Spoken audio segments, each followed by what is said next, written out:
Hey guys, tonight we're diving deep into the brutal, often terrifying world of medieval crime and punishment. Imagine for a moment that you're not in your comfortable bed, but huddled in a damp, cold hut. The smell of wood smoke and wet earth thick in the air. The concept of justice is about to become intensely personal, and frankly, you probably won't survive this. It's a world where a simple mistake, a moment of desperation, could unravel your entire existence in the most public and painful way imaginable. So before you get comfortable, take a moment to like the video and subscribe, but only if you genuinely enjoy what I do here. As always, I love seeing where you're all tuning in from, so drop your city or country and the local time in the comments below. Now, dim the lights, maybe turn on a fan for that soft background hum, and let's ease into tonight's journey together. The first thing you notice is the cold. It's not a dramatic biting wind, but a persistent seeping dampness that lives in your bones. It radiates from the packed earth floor of your small hut. It clings to the rough, undyed wool of your tunic, and it seems to fall from the very air itself, thick with the haze of 100 meagre cooking fires. Your world is a small village, a cluster of wattle and daub homes clinging to the side of a muddy track. In the distance, on a low hill, stands the stone manor of the local lord, a constant silent reminder of the vast gulf between his world and yours. A little closer is the church, its small stone spire the only thing that truly seems permanent in this fleeting landscape. Your life is governed by the sun and the seasons. You wake before dawn, the sky a pale, washed-out grey, and you work until the light fails. Your hands are a testament to this life, calloused, cracked, the nails permanently rimmed with the dirt of the fields you work but do not own. You are a villain, bound to this land, part of the property as much as the trees and the river. Your labour belongs to the Lord, your obedience belongs to the reeve who manages his affairs, and your soul, you are told, belongs to God. But your hunger, that belongs only to you, and the hunger is constant. It's a dull ache in your belly that sharpens into a painful knot by the end of the day. Your diet is a monotonous rhythm of pottage, a thin, watery stew that bubbles away in a single pot over your central fire. Into it goes whatever you can find. Rough grains like barley and oats, a few leathery beans, perhaps a wilted cabbage or turnip from your small garden plot.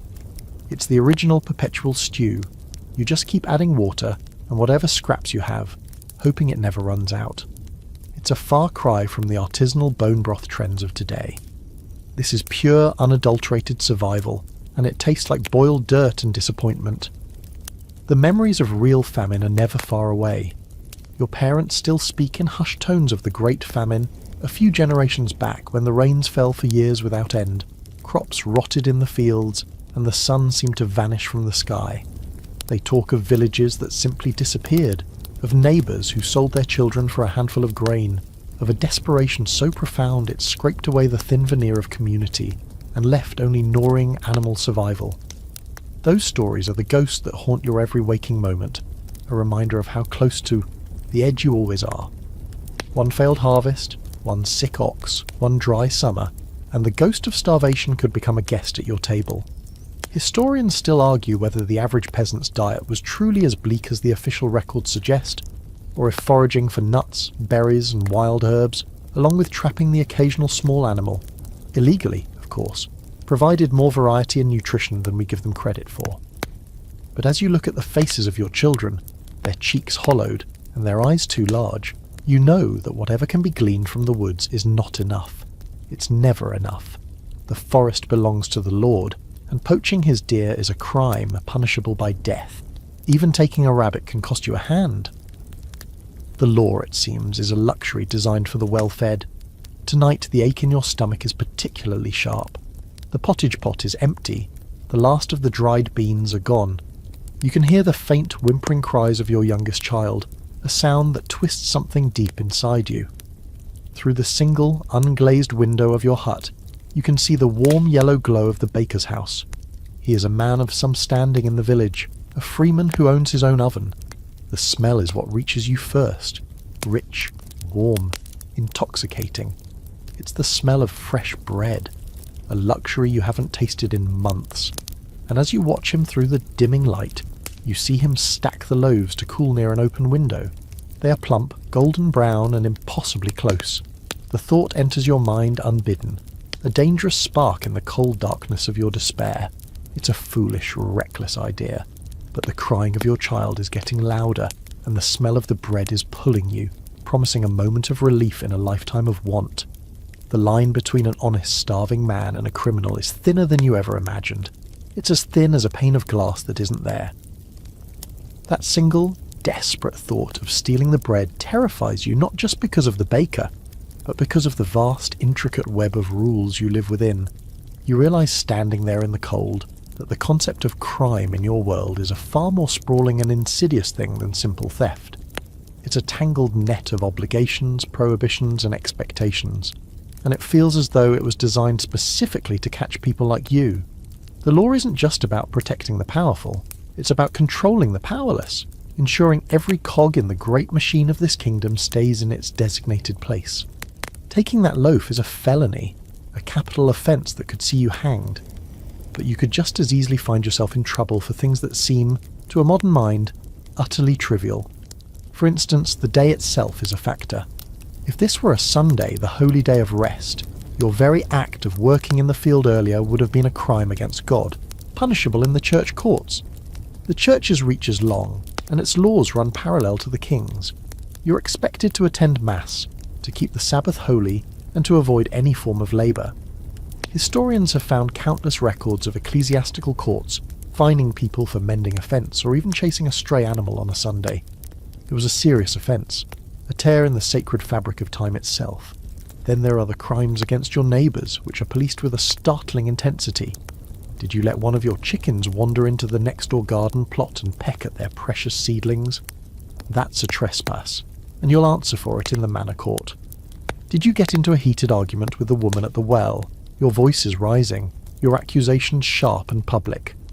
If your words were deemed too slanderous or disruptive, you could be accused of being a scold. This was the medieval equivalent of a vicious social media pile-on, except instead of getting ratioed, you could end up in a public humiliation device. Even gossiping, the quiet sharing of secrets that oils the gears of village life, could land you in hot water if the wrong person overheard. Your very silence can be a crime. This is a quirky but fundamental tenet of medieval law. If you were to witness a crime, say, someone else stealing that bread from the baker, you are legally bound to raise the hue and cry. This is not a suggestion, it's a duty. You must immediately start shouting, raising the alarm at the top of your lungs, and every able-bodied man within earshot is then obligated by law to drop whatever they are doing, milking a cow, sharpening a scythe, drinking in the tavern, and join the chase. Failing to raise the cry, or failing to join it, is a crime in itself. It was the original neighbourhood watch, but with pitchforks and serious legal consequences for not participating. There is no such thing as minding your own business. Your neighbour's business is your business, and the community's peace is your direct responsibility. This intricate system of control extends to commerce too. The woman who brews ale for the village, the ale wife, is a vital part of the local economy. But if her brew is found to be weak, sour, or improperly made, she can be fined or punished by the ale conner, a sort of medieval beer inspector appointed by the manor court. Selling bad ale wasn't just poor business, it was seen as a deception against the community. It was a betrayal of trust, like a modern tech company deliberately slowing down your phone. Historians still argue whether the endless lists of minor fines recorded in manor court documents represent a truly oppressive, micromanaged society, or if they were a more flexible tool, invoked only when neighbourly disputes boiled over and could no longer be resolved with a quiet word or a grudging apology. Were people constantly being dragged to court for a stray pig, or were these formal records just the last resort for the most stubborn of arguments? The truth is likely somewhere in between. For every fine officially recorded, a dozen other disputes were probably settled, with a handshake, a shared drink, or a shouting match that never reached the reeve's ears. But as you stand there, the smell of the bread is sweet torture. You're not thinking of stray pigs or weak ale. You're thinking of felony. You're thinking of the chasm between a petty offence which might earn you a small fine of a few pence and a serious crime, which could cost you your property, your limbs, or your life. The line is brutally clear. Stealing anything worth more than a shilling, and that plump loaf is dangerously close to that value, is grand larceny. It is a crime that puts you outside the king's peace, a crime that means the full weight of the law, not just the manor court's gentle slap on the wrist, will come down upon you. You know all of this. It's knowledge absorbed from childhood, from hushed warnings and public examples. Yet, the gnawing in your gut and the image of your family's hungry faces are a more immediate, more powerful force than the abstract terror of the law. The world is full of invisible lines waiting to be crossed, 1,000 tiny rules designed to keep you in your place. But tonight, only one line seems to matter, the one between your hiding spot in the shadows and the baker's cooling rack. The law feels distant, but the hunger is right here, a physical presence inside you, demanding to be fed. The debate inside your head is a frantic, whispered argument. Every sensible part of you, every lesson learned from the priest's sermons and the reeve's stern warnings, screams that this is madness. It's a fool's bargain, trading a moment of relief from hunger for an eternity of fear or a swift, brutal end. But the cries from your hut are a more potent sermon. Hunger is a god too, and it demands its own sacrifices. The rational part of your brain, the part that understands consequences, is being shouted down by the primal, desperate instinct to provide, to survive, to make the crying stop. The decision is made not with a thought, but with a deep, shuddering breath. You are going to do it. You detach yourself from the deeper shadows of a neighbouring hovel and begin to move. Each step is a calculation. The ground is a treacherous mix of mud and filth, and the sucking sound your worn leather shoes make seems as loud as a thunderclap in the oppressive quiet. The village is asleep, or should be. Hours ago, the curfew bell would have rung from the church tower, a signal for all good folk to be indoors, to bank their fires and bar their doors. To be out now, night walking, is a crime in itself. The law assumes that anyone creeping about after dark is up to no good, and it treats them more harshly. If you are caught, the very fact that it is night will be counted against you. The darkness is your cover, but it is also your accomplice, and it will betray you in court. You move with a hunter's caution, your senses screamingly alive. You can smell the lingering scent of damp wool, pig manure, and the faint, sweet smell of rotting thatch. You can feel the cold air on your face and the frantic, rabbit-like thumping of your own heart. There are no streetlights here, no friendly glow from a neighbour's window. The world is painted in shades of charcoal and ink, the pale moonlight offering just enough light to make out shapes, but not enough to be certain of what they are. Every twisted tree stump looks like a waiting man. Every rustle in the thatch could be a guard. It's the original stealth video game, but if you get caught, you don't just restart at the last checkpoint. You reach the baker's wall. It's rough under your fingertips, a lattice of wattle sticks packed with a mixture of clay, dung, and straw. You press your ear against it, listening. You hear the slow, rhythmic breathing of sleep from within. The baker and his family are lost to the world. You inch your way towards the window.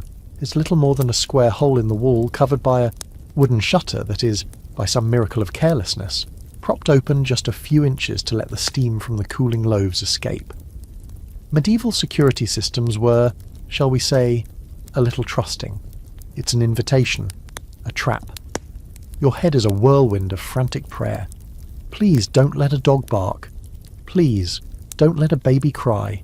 Please don't let the baker have a sudden urge to check on his precious bread.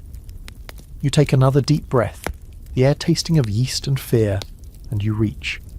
Your arm, thin and wiry from a lifetime of labour, snakes through the opening. The warmth from the loaves washes over your skin. It's a shock after the cold night air. Your fingers touch the crust of the nearest one. It's hard, rough, and wonderfully real. This isn't the soft, airy bread of the future. This is a dense, heavy loaf, packed with rye and barley flour, the kind of bread that could double as a defensive weapon in a pinch. Its weight is substantial. Your fingers close around it. For a heartbeat, you freeze. This is it, the moment of transformation. A second ago, you were a poor but honest man. Now, as your hand gently draws the loaf back through the opening, you are a thief, a felon. The bread is now in the cold night air with you. It's yours, and its value is terrifying. You know the price of things. A single penny can buy a couple of eggs or a cheap gallon of ale. A skilled labourer might earn 2 or 3 pence for a full day's work. This loaf, this beautiful, life-saving loaf, is worth at least a penny, maybe more. Stealing anything over the value of 12 pence, a shilling, was grand larceny, a crime that automatically meant death. This isn't that, but it's still a felony, a serious life-altering crime. Historians debate the mindset of the petty criminal in your era. Was it always pure, gut-wrenching desperation, as it is for you tonight? Or was there sometimes an element of what they call social crime? A small act of rebellion against a system that felt fundamentally unjust? A belief that the lord who had so much and the peasant who had so little were not equal in God's eyes, and that taking a pittance from the haves was a form of rebalancing the scales. Right now, you don't feel like a social rebel. You just feel the frantic electric terror of a thief. You have it. You're holding it. You pull your arm back, scraping your knuckles on the rough wood of the shutter. You don't even feel the pain. You clutch the loaf to your chest like a sacred relic, its warmth seeping through your thin tunic, a stark contrast to the ice in your veins. You back away from the house, slowly, carefully, melting back into the shadows. One step, then another. Your eyes are locked on the window, waiting for a light to appear, for a shout to shatter the silence. But there is nothing. Only the gentle sigh of the wind and the distant hoot of an owl. You've done it. You've actually done it. A wave of relief, so powerful it almost makes your knees buckle, washes over you. You turn and hurry, not quite running, back towards the cold comfort of your own home, the prize held tight against your thundering heart. For one beautiful, fragile moment, you believe you've gotten away with it. You make it back to your hut, slipping through the hide flap that serves as your door.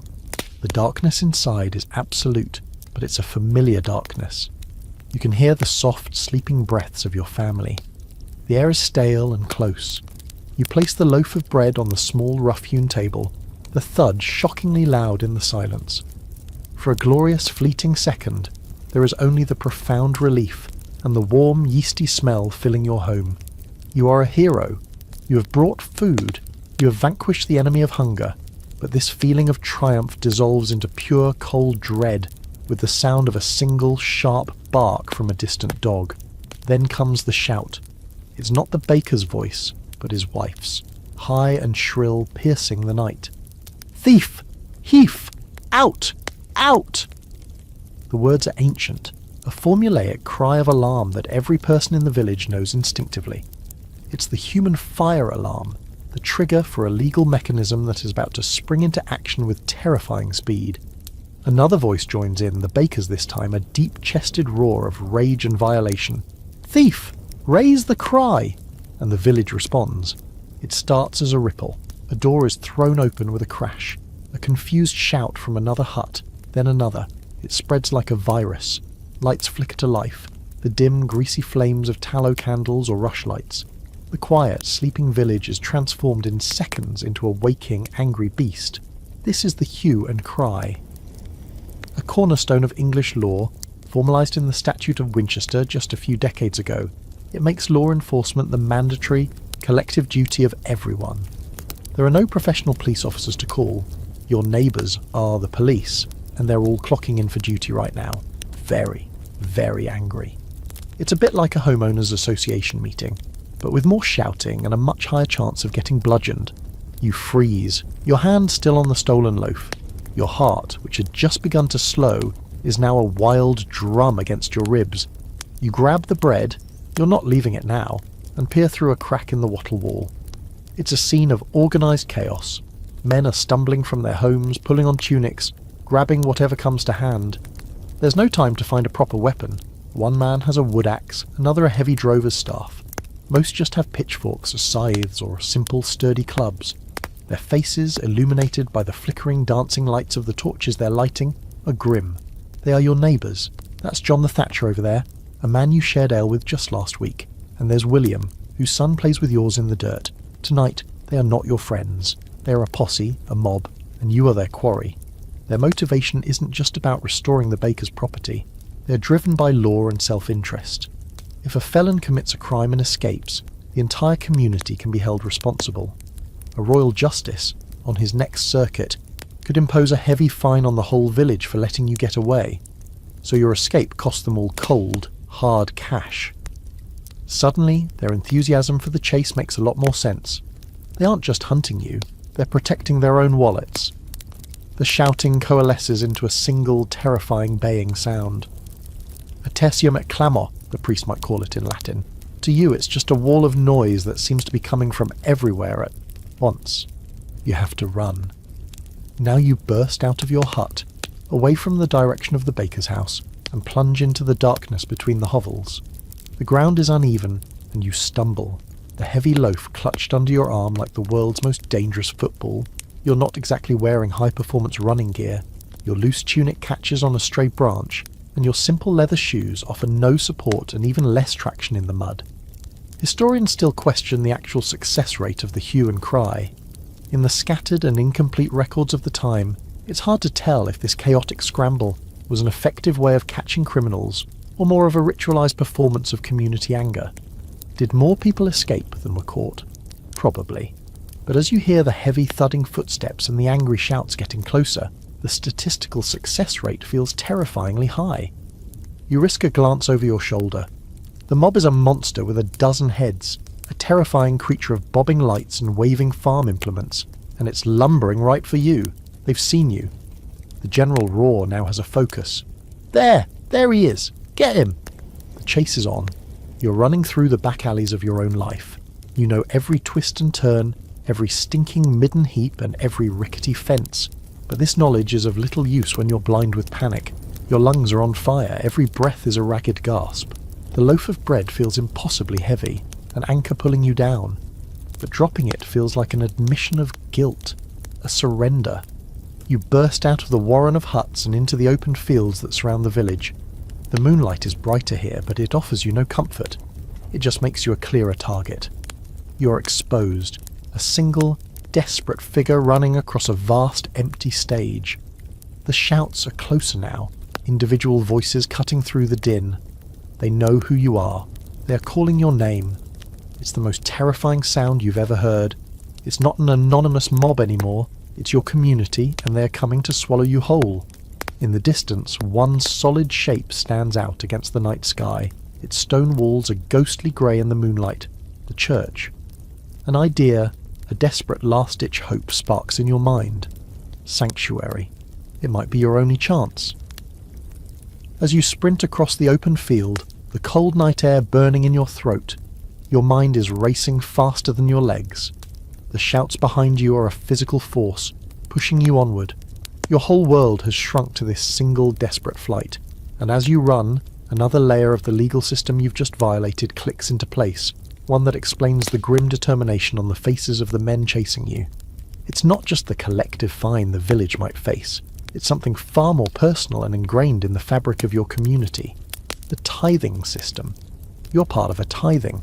Since you were a boy, you've been bound together with a small group of other men from the village, usually around 10 or 12 households.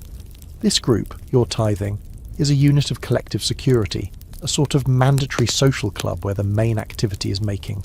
Sure, nobody steps out of line. It's a system that dates back to Anglo-Saxon times, a simple and brutally effective way for a king to police a kingdom without a police force. He simply made everyone police each other. Your neighbours aren't just your neighbours. They are your legal guardians, and in a way, your jailers. The deal is this. Everyone in the tithing is mutually responsible for the good behaviour of everyone else. If one member, like you, commits a crime, the other members are legally obligated to bring you to justice. They have to present you to the court. If you run away and they can't produce you, they all have to pay a fine, an amercement, for failing in their duty. This system, known as frank pledge, essentially weaponizes peer pressure. Your reputation, your standing, and your finances are all intertwined with the actions of the 9 or 10 men closest to you. It's like having a dozen overbearing parents-in-law, all of whom have a financial stake in your moral character. You can now picture their faces in the mob, and you understand their fury on a deeper level. There's old Thomas, the head of your tithing, a man whose word carries weight. He's probably shouting the loudest, his face red with a mixture of anger and shame. Your crime is his failure. It reflects on him directly. He will have to stand before the reeve or the circuit judge and explain how one of his men went astray. Then there's young Robert, who just got married and is struggling to make his own way. The fine he'll have to pay because of your stupidity will be a crushing blow to his new family. He isn't just chasing a thief. He's chasing the man who's about to take the food out of his own child's mouth. Your crime has made you an enemy not just of the law, but of your closest allies. This is why there is no hesitation in their pursuit. They are not simply helping the baker. They are trying to catch you to save their own skins. Historians have pored over tithing lists and court rolls for centuries, and they still debate the system's true effectiveness. Did it actually prevent crime through this intense social pressure, or did it just create a complex web of local resentments and grudges? When a crime was committed, did the tithing genuinely try to find the culprit, or was there a conspiracy of silence to protect one of their own from the law and save themselves the fine? It likely varied from village to village.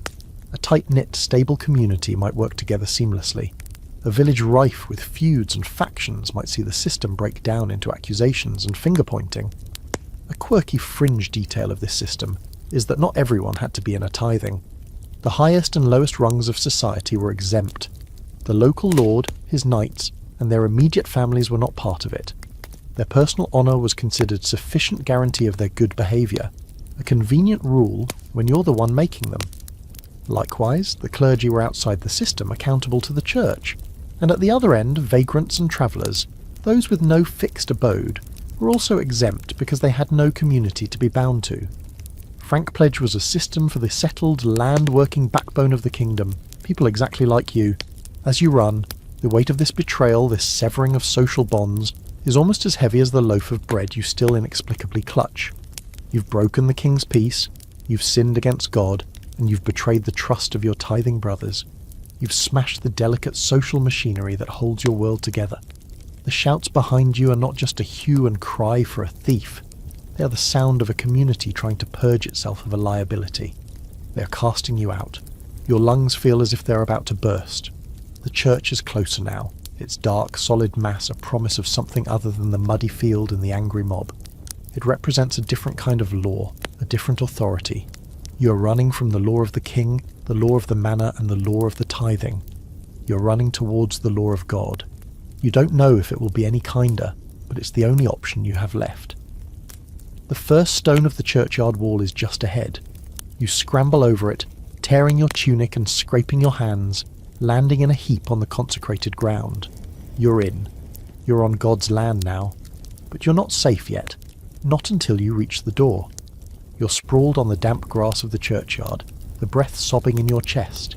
The hallowed ground beneath you feels no different from the profane ground of the open field, yet it is a world away. The mob, your neighbours and your tithing brothers, pulls up short at the low stone wall. They wouldn't dare cross it. To commit violence on consecrated ground would be a profound act of sacrilege, a crime far worse than the one you've committed. It would be a one-way ticket to excommunication. So they stop, their torchlight painting their faces in demonic shades of orange and black. They are a wall of righteous fury, held at bay by an invisible fence of faith and fear. Their shouts change in tone. The triumphant calls of the chase die down, replaced by frustrated, angry snarls. They are taunting you, cursing your name, holding up the tools they were about to use on you.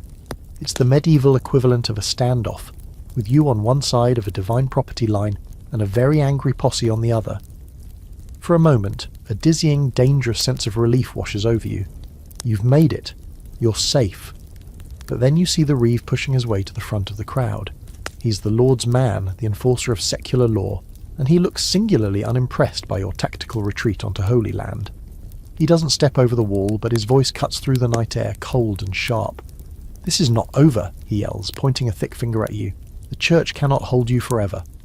He's right. Being in the churchyard isn't enough. It's a temporary reprieve, a pause in the action. The true, legally binding protection of sanctuary requires a more formal act. You have to reach the church itself. You must touch the building, lay your hand upon the door, the stone, or, ideally, the heavy iron knocker made for this very purpose. That is the moment the king's law officially stops and God's law begins. You have to get to the door. You push yourself up, your legs trembling with exhaustion.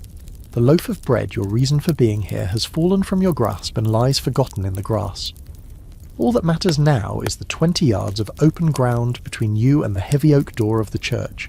It might as well be 100 miles. The mob sees your intention. A new wave of shouting erupts. They can't touch you, but they can watch. Their eyes are a physical weight, pressing down on you. You stumble forward, a grotesque parody of a devout parishioner going to prayer, one foot in front of the other. The church looms larger, a mountain of dark stone. In the centre of the massive door is a ring of iron, a sanctuary knocker. Many great churches and cathedrals have them. It's often a fearsome thing, a heavy bronze or iron ring held in the mouth of a monstrous beast, a lion or a demon. The one at Durham Cathedral, for example, is a famous and terrifying lion's head. This tradition served a dual purpose. It was a clear, unmistakable target for a desperate fugitive running in the dark, and it symbolised that you were passing into the jaws of the Holy Church, to be devoured and protected by its power. It's God's doorbell, and pressing it is a matter of life and death. You are almost there. 5 more steps. The faces of the mob are a blur. Their voices a meaningless roar. 3 steps. You can see the grain of the wood on the door, the flakes of rust on the iron hinges. You reach out your hand, arm trembling from the effort.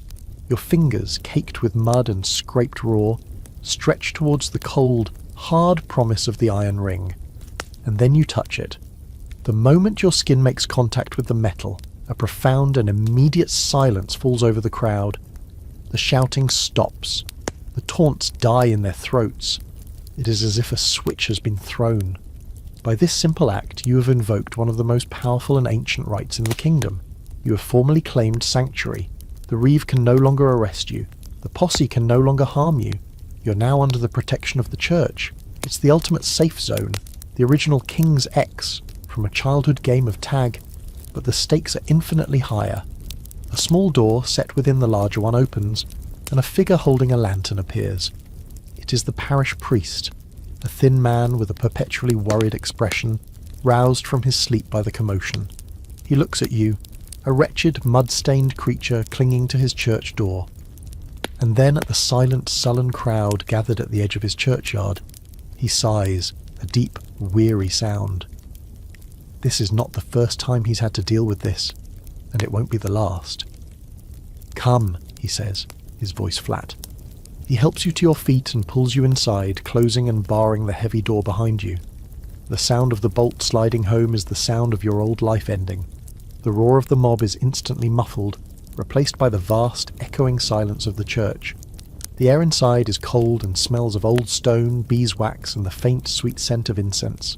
It is the house of God. And for now, it is your prison. Historians are divided on how inviolable sanctuary truly was. In theory, it was absolute. The legal texts are clear. But this was an age of powerful, often violent men. There were recorded instances of sheriffs and angry lords ignoring the right, of dragging men from the very altar. The most famous example, the murder of Archbishop Thomas Becket, showed that not even the holiest of places was entirely safe from the king's wrath. But these were shocking, realm-shattering exceptions. For a common thief like you, in a common parish church, the rule would almost certainly hold. The reeve will not risk the wrath of the bishop and the eternal damnation of his soul for the sake of a stolen loaf of bread. You are safe from the mob, but you have simply traded one kind of prison for another. The heavy oak door thuds shut behind you, and the world shrinks to the confines of these 4 stone walls. The silence is a physical presence, pressing in on you after the chaotic noise of the chase. The air is frigid, colder even than it was outside, and carries the ancient smells of melting wax, damp stone, and something else, a faint, cloying sweetness that you can't quite place. The priest, Father Michael, holds his lantern high. The small flame throws huge dancing shadows that twist the familiar saints in the stained glass windows into grotesque judging figures. This place, which has been a source of comfort and community your whole life, now feels alien and imposing. It is no longer your church, it is your holding cell.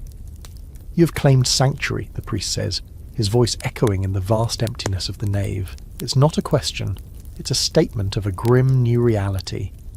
You know what this means.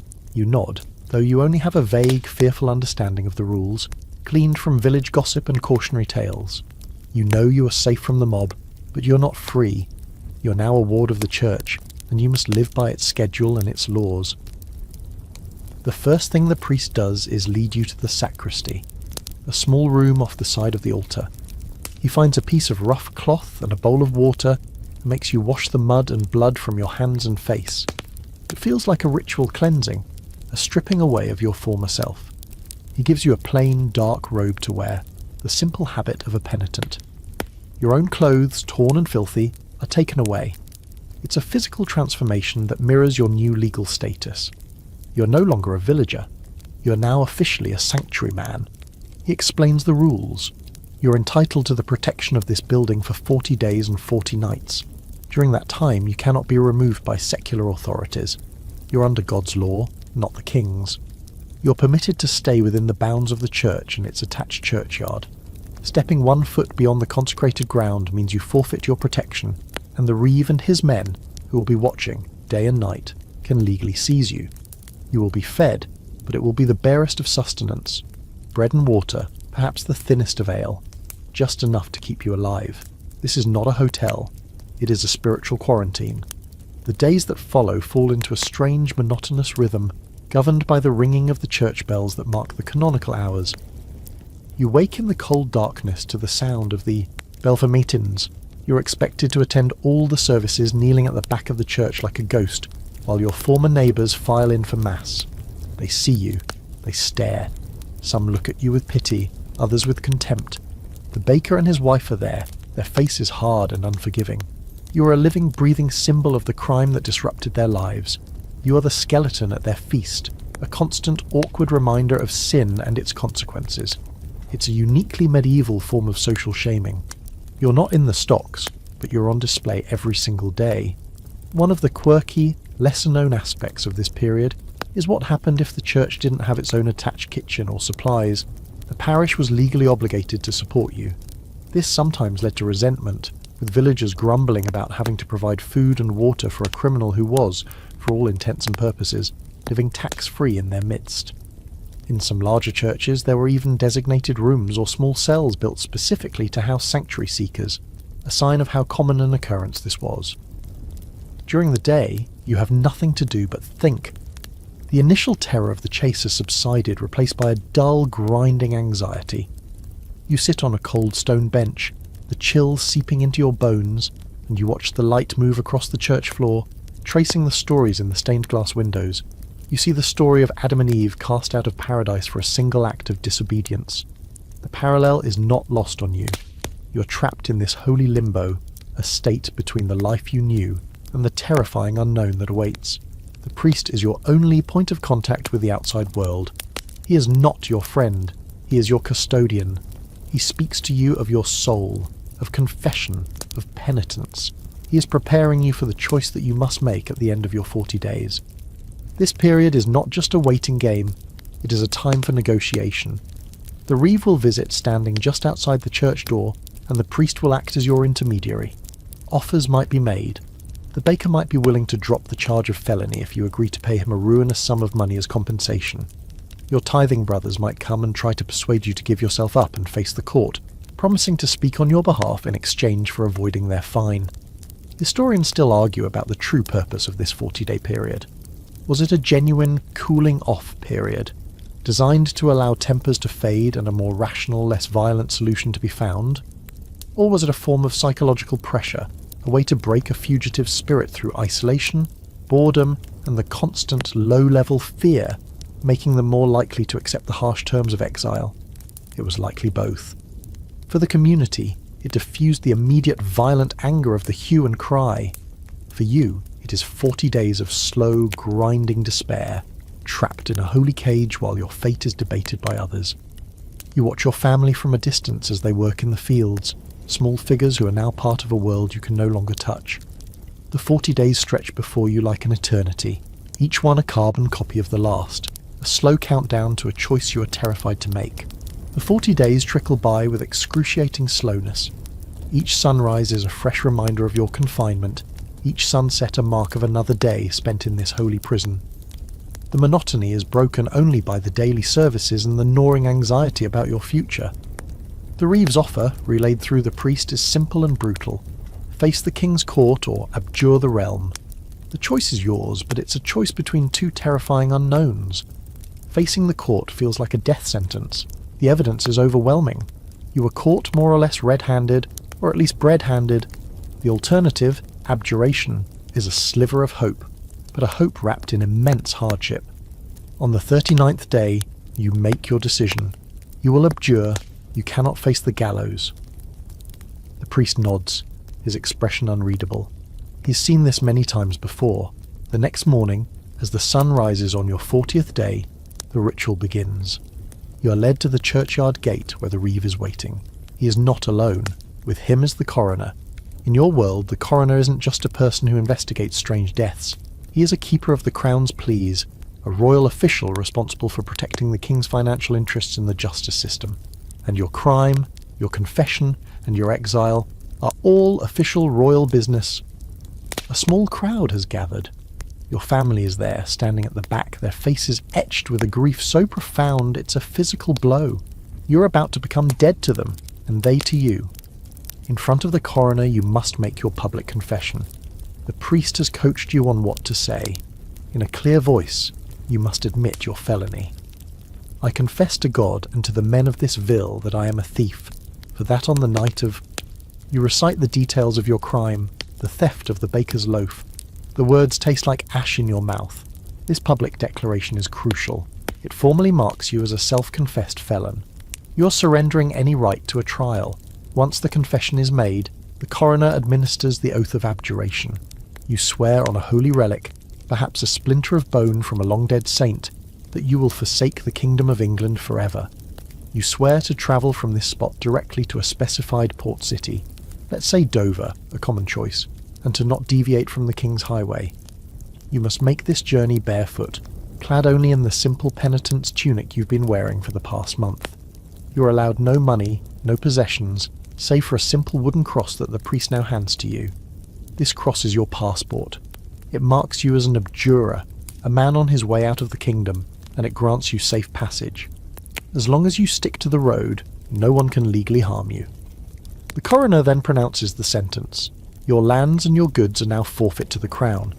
The small plot of land you worked, the hut you lived in, your meagre possessions, your single cooking pot, your wooden spoons, the worn blanket on your bed, are no longer yours.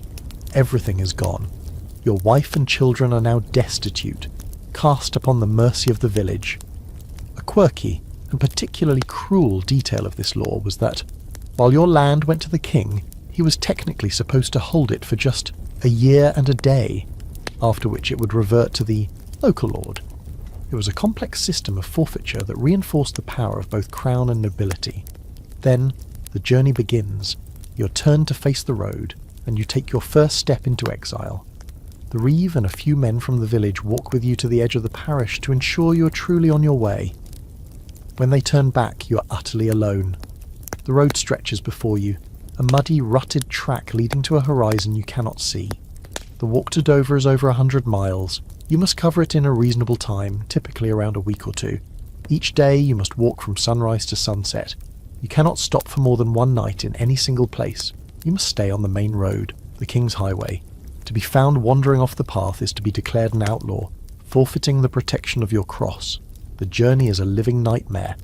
The stones and sharp flints on the road cut your bare feet until they are a bloody mess.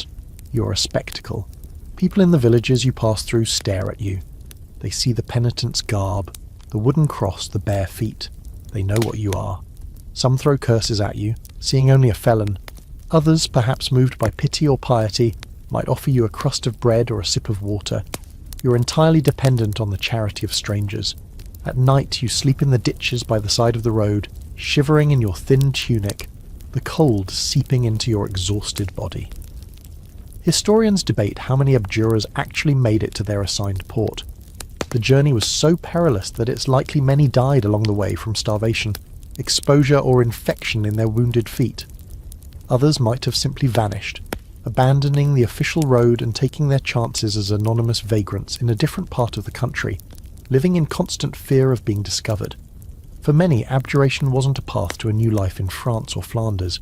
It was a slow, walking death sentence. As you trudge on, each step a fresh wave of pain, you think about the life you left behind. You have a vague, childish notion of what awaits you at the sea, a ship that will take you somewhere else. But the reality is that you must find a ship's captain willing to take on a penniless, exiled felon as a passenger. You will have to beg for passage or more likely sell yourself into indentured servitude.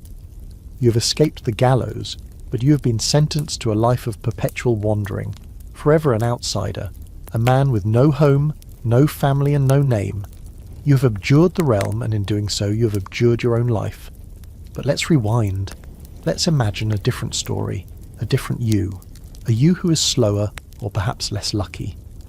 In this version of your miserable night, the idea of sanctuary comes too late, or the church is too far away. The baying mob of your neighbours closes the distance. You feel a heavy blow to the back of your legs, and you go down hard into the mud. Before you can even register the pain, they are upon you. Rough hands seize your arms, twisting them behind your back. The pitchforks and scythes that looked so menacing are lowered now. Their purpose was the chase, not the kill. Killing you would be murder, a complication they don't need. They just need to hold you. The adrenaline of the chase drains away, leaving you shivering and limp in their grasp.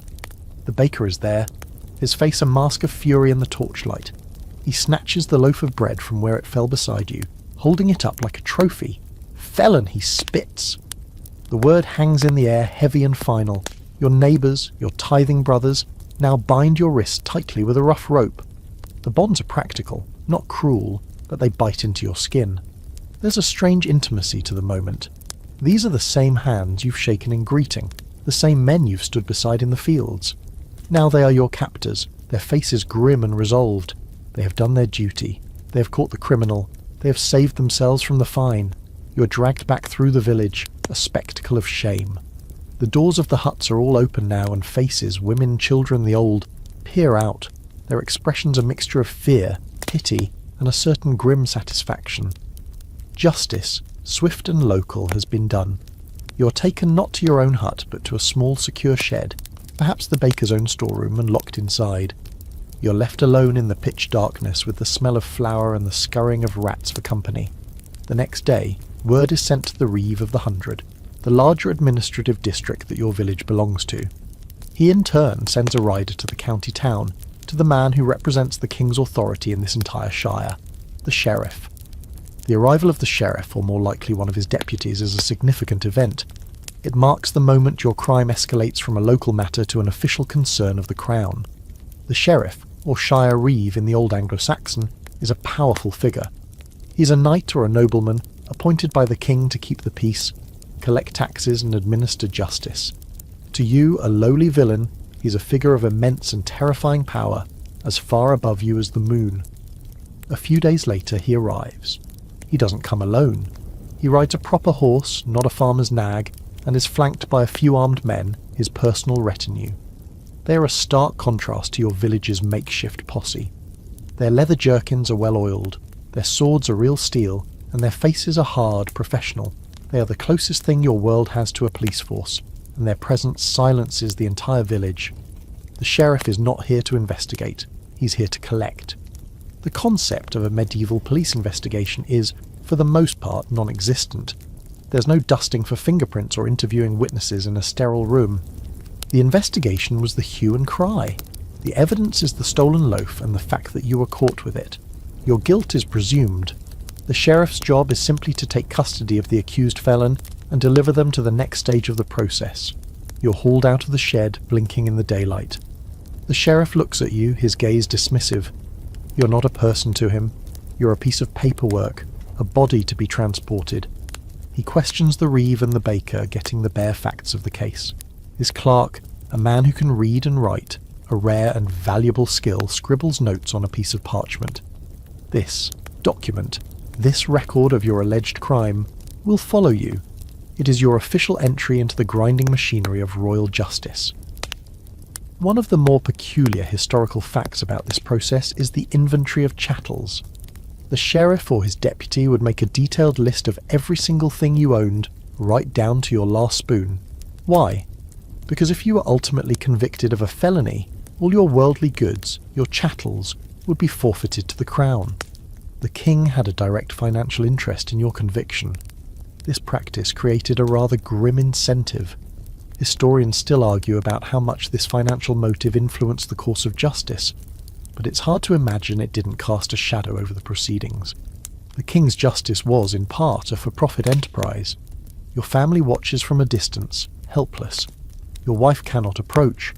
There is nothing she can do that won't make it worse. Any attempt to interfere would be seen as an obstruction of the king's business, a crime in itself. So she just stands there, her face a stone mask of despair. The sheriff's men bind your hands more securely and tie a lead rope around your neck. You are to be walked to the county town, to the place where the king's justice is dispensed, the jail. As you are led away from the village, you don't look back. You can't bear to see the faces of your family or the place you called home. This is a one-way journey. Abjuring the realm was a walk into exile. This is a walk towards judgment. The road is just as hard, the sun just as hot, but there is no cross in your hand, no hope of a ship at the end of it. There is only the rough rope around your neck and the heavy, silent presence of the sheriff's men behind you. You have left your world behind. You are now a prisoner of the Shire, a piece of human property being delivered to a cage. The journey to the county town is a blur of dust, fatigue, and humiliation. You're paraded through strange villages where no one knows your name, only your status as a captured felon, marked by the rope around your neck. After what feels like an eternity of walking, you arrive. The town is a chaotic, bustling place, a different world from your quiet village. It's noisy, crowded, and filthy, the narrow streets choked with people, carts, and animals. They barely give you a second glance. A man being led to jail is just part of the city's daily scenery. Your destination is not a standalone building, but is part of the town's defences, either built into the massive stone gatehouse or nestled within the grim grey walls of the local castle. You're shoved through a small iron-studded door, and the light of the outside world is instantly extinguished, replaced by a suffocating gloom and a smell so foul it makes you gag. It's a complex layered stench.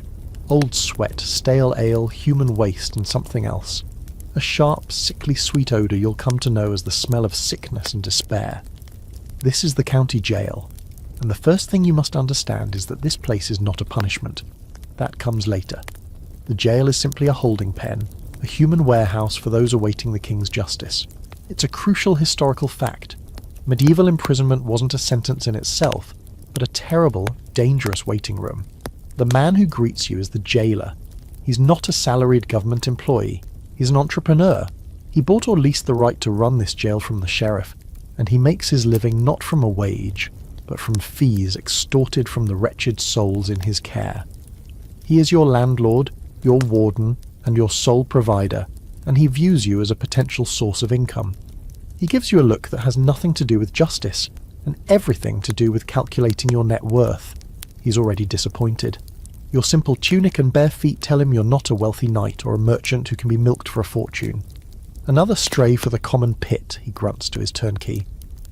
Before you are thrown in with the general population, there is the matter of your welcome fee. You have to pay for the privilege of being imprisoned. Since you have no money, this debt is simply recorded. Then comes the matter of your irons. Heavy iron fetters are clamped around your ankles, the metal cold and brutally heavy. There is a fee for putting them on. Later, if you're released, there will be a fee for taking them off. If you want lighter chains, or what was grimly called the easement of your irons, that costs extra. It's the worst subscription service you've ever signed up for, and the cancellation policy is brutal. Then, a heavy door groans open, and you're pushed into the main holding area. It's a large, stone-floored cellar, a pit of humanity. The darkness is thick, broken only by a few slivers of light from a high-barred window. As your eyes adjust, you see them, the other prisoners. They are pale, ragged shapes in the gloom, a collection of accused murderers, burglars, poachers, and debtors, all jumbled together regardless of their alleged crime. There is no segregation. Men, and sometimes women, are all thrown into this squalid stew. The hierarchy of the outside world is perfectly replicated here. Those with money can pay the jailer for luxuries: a private cell away from the misery of the common room, clean straw for bedding, a candle, edible food and drinkable ale brought in from a local tavern. You see them in the better-lit corners, small groups of men who have managed to create a bubble of relative comfort in this hell. But you have nothing. You're at the bottom of the food chain. You will sleep on the cold, damp stone floor, which is slick with filth and alive with vermin. The concept of an ensuite bathroom is several centuries and a revolution or two away. A single bucket in the corner serves everyone, and it is emptied infrequently if at all. Food is your most immediate problem. The jailer is not obligated to feed you. Survival is your own responsibility. Your only hope is that your family, having heard where you've been taken, can make the long journey and bring you food, or, more usefully, a few pennies to pay the jailer for a ration of stale bread and foul water. Otherwise, you must beg. Twice a day, a small grate in the door might be opened to the street, and prisoners can plead with passers-by for alms. It is a desperate, humiliating lottery. This is where the great scholarly debate about jailers comes into play. Were they all monstrous, predatory capitalists deliberately starving their prisoners to extract every last penny? Or were they men given an impossible, unfunded mandate by the Crown? The state provided the building but no budget for staff, maintenance or food. From this perspective, the fee-based system wasn't pure evil. It was the only pragmatic, if brutal, way to run the institution at all. The truth, as always, is probably a messy combination of both systemic failure and individual cruelty. Days and nights blur into one long, terrifying twilight. The biggest killer in the jail is not violence, but disease. Jail fever, what we now know as typhus, spreads like wildfire in these cramped, unsanitary conditions. Carried by the lice that infest every prisoner's body and clothes, you see men sicken and die, their bodies unceremoniously dragged out. You live in constant fear of the fever, of the cough that turns into a fatal rattle. You don't know when your trial will be. The king's judges, the justices in Eyre, only visit the county every few years. You could be in here for months, even years, waiting. The sentence of the court is a distant fear. The immediate terror is surviving until then. The grim reality of the jail solidifies around you. This isn't just a waiting room, it's a microcosm of the world you left behind, but with the niceties stripped away, leaving only the raw, brutal mechanics of survival. Your life shrinks to a series of desperate calculations. How to get through the next hour, the next day. How to avoid the predatory attention of the bigger, stronger prisoners. How to find a single, pitiful scrap of food. Your existence becomes a full-time job with the worst possible working conditions and a 0-pence salary. The currency of this underground economy is not just coin, but anything of value. A man who manages to have a spare cloak brought in by his family becomes a lord. He can rent it out for a few hours to a shivering newcomer, or trade a night of its warmth for another man's bread ration. The social structure is stark and visible. At the top are the gentlemen prisoners, the knights or wealthy merchants who can afford the jailer's exorbitant fees for a private chamber. You hear them sometimes through the thick stone walls, their laughter, the clink of ale-jacks. They live in a different prison, one of boredom rather than terror. They can pay for bedding, for decent food, for candles to read by. Their wealth creates a shield of civility around them. Below them are the prisoners in the common ward who still have some access to outside funds. Their families are close enough to visit, bringing small parcels of food, a wedge of hard cheese, a small meat pie, a few apples. These men become power brokers in the gloom. They eat, and they decide who else gets to eat. They might share a portion with a friend or a useful ally, or they might use it to buy loyalty, creating a small gang for protection. You watch these transactions with a hollow-eyed envy that gnaws at you almost as much as your hunger. And then there is you. You're at the very bottom, part of the wretched, penniless majority. You're the commons, the lowest of the low. Your survival depends on two things: begging and the whims of others. When the alms grate is opened, you join the chorus of desperate voices, your throat raw from shouting, "Alms! Alms for the poor prisoners of the jail! For the love of God, alms!" It's a cacophony of misery, and sometimes a charitable soul on the street will pass a coin or a piece of bread through the grate. What happens next is a mad scramble. The strongest and quickest get the prize. You're not strong. You're weak with hunger and fear. You rarely get anything. Your other hope is the basket man. This was a quirky but vital institution in some jails. A designated turnkey or a trusted prisoner would be allowed to go into the town with a basket, begging on behalf of the entire prison population. He would cry out, "Pity the poor prisoners," at market stalls and on church steps. The food or money he collected was supposed to be distributed among the destitute prisoners, in theory. In practice, the basket man and the jailer often took a generous cut, leaving only the foulest scraps for the people who needed it most. But even a mouldy crust of bread is a feast when you have nothing. Violence is a constant, low-level threat. Disputes over a stolen crust, A coveted spot on the floor away from the leaking wall, or a simple perceived insult can erupt into brutal sudden fights. There are no guards to break them up. The jailer only intervenes if the noise becomes too much of a nuisance, or if a paying customer is being disturbed. For the most part, the prisoners police themselves with a crude and unforgiving form of justice. The days are marked not by the sun, but by the subtle shifts in the sliver of light from the high window.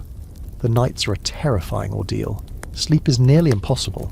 The cold from the stone floor is relentless, seeping into your very marrow. The darkness is absolute and filled with the sounds of misery. Coughing, weeping, the rustle of vermin, the groans of the sick. You huddle with other men for warmth, a miserable pile of humanity, listening for the telltale rattle in your own chest that might signal the onset of jail fever. Historians still debate the mortality rates in these institutions. Records are patchy, but some accounts suggest that in a bad year, up to a quarter of a jail's population could die from disease and malnutrition before ever facing a judge. This led to a grim phenomenon known as a jail delivery, where the judges would arrive simply to find that many of the names on their list were already dead. In a way, the jail itself passed the first and harshest sentence. It was a form of trial by ordeal in its own right, a trial of endurance. You are fading. The hunger is a constant dull pain, and the filth you live in has rubbed your skin raw. You're becoming one of the pale, ragged shapes you first saw when you arrived. Your sense of self is eroding, replaced by a single, animal instinct to survive.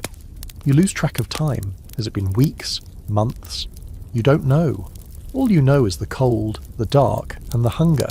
And then one day, a new energy buzzes through the jail. The turnkeys are more active. The jailer is barking orders. Rumours spread like wildfire.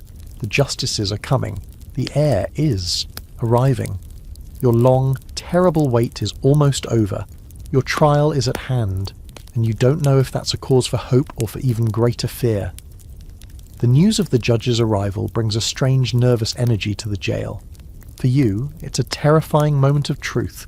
You're about to be plucked from this squalid holding pattern and thrust into the formal, intimidating world of royal justice. But the system you're about to face is in a state of flux. It is a world caught between two profoundly different ideas of how to determine guilt and innocence. Depending on when exactly you committed your crime, you might face one of two starkly different procedures. Let's imagine you are living in the earlier part of the 13th century, before the year 1215. In this case, you would not be facing a jury of your peers. You would be facing God. You would be sentenced to a trial by ordeal. The concept of the ordeal is ancient and deeply ingrained in the culture. The logic from a medieval perspective is sound. Human justice is flawed. Men can lie, witnesses can be mistaken, and evidence can be misleading. But God is all-knowing and infallible. Therefore, the most reliable way to determine guilt is to ask God for a direct sign.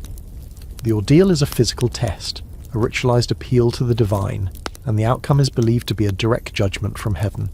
The priest who explained sanctuary to you would have also explained this. It's not a trial of evidence, it's a trial of faith. You're taken from the jail, your chains struck off, for a fee of course, and led to the church. The ordeal is a religious ceremony presided over by the parish priest, even though the charge against you is a secular one. The church is crowded. The whole community has turned out to watch. This is high drama, a divine spectacle. You're made to fast for 3 days leading up to the ceremony, a process of ritual purification designed to make you a more suitable vessel for God's judgment. On the day of the ordeal, you attend a special mass. The priest blesses the instruments of the trial with holy water, beseeching God to show the truth. Let's say you are sentenced to the ordeal of cold water. This was one of the most common forms, especially for common folk like you. You are led to a nearby river or a large vat of water that has been solemnly blessed. Your hands and feet are bound, a rope is tied around your waist, and you are lowered into the water. The priest intones a prayer. I adjure thee, O water, in the name of the Father and the Son and the Holy Ghost, that you do not receive this man, if he be guilty of the crime of which he is charged. The logic here is beautifully, terrifyingly counterintuitive to a modern mind. Water is a pure element. Holy water in particular is seen as a symbol of baptism and purity. Therefore, the consecrated water will actively reject something impure, in this case, a guilty sinner. So, if you sink, the water has accepted you. You're pulled out, sometimes half drowned, and declared innocent. God has shown you are pure enough to be embraced by the holy water. If you float, however, the water has rejected you. You are guilty. God has cast you out. It is a divine judgment, clear and simple. It's a classic no-win situation. You sink and you might drown. You float and you're condemned. There's no easy option here. The practice of binding the accused was key. A bound person is less likely to be able to tread water, making sinking more probable. Historians still argue about the nuances of this. Was it rigged? Did the priest and the officials manipulating the rope have some leeway in determining the outcome? Could they pull a person out quickly if they sank, or hold them under just a little longer if they were unpopular? It's impossible to know. But for you, bobbing on the end of that rope, it is a moment of pure abject terror. Your fate is in the hands of God and the man holding the rope. Another possibility is the ordeal of hot iron. This was often reserved for people of slightly higher standing, or for crimes where the evidence was less clear. For this, a piece of iron, usually weighing 1 pound, is heated in a fire until it is glowing red hot.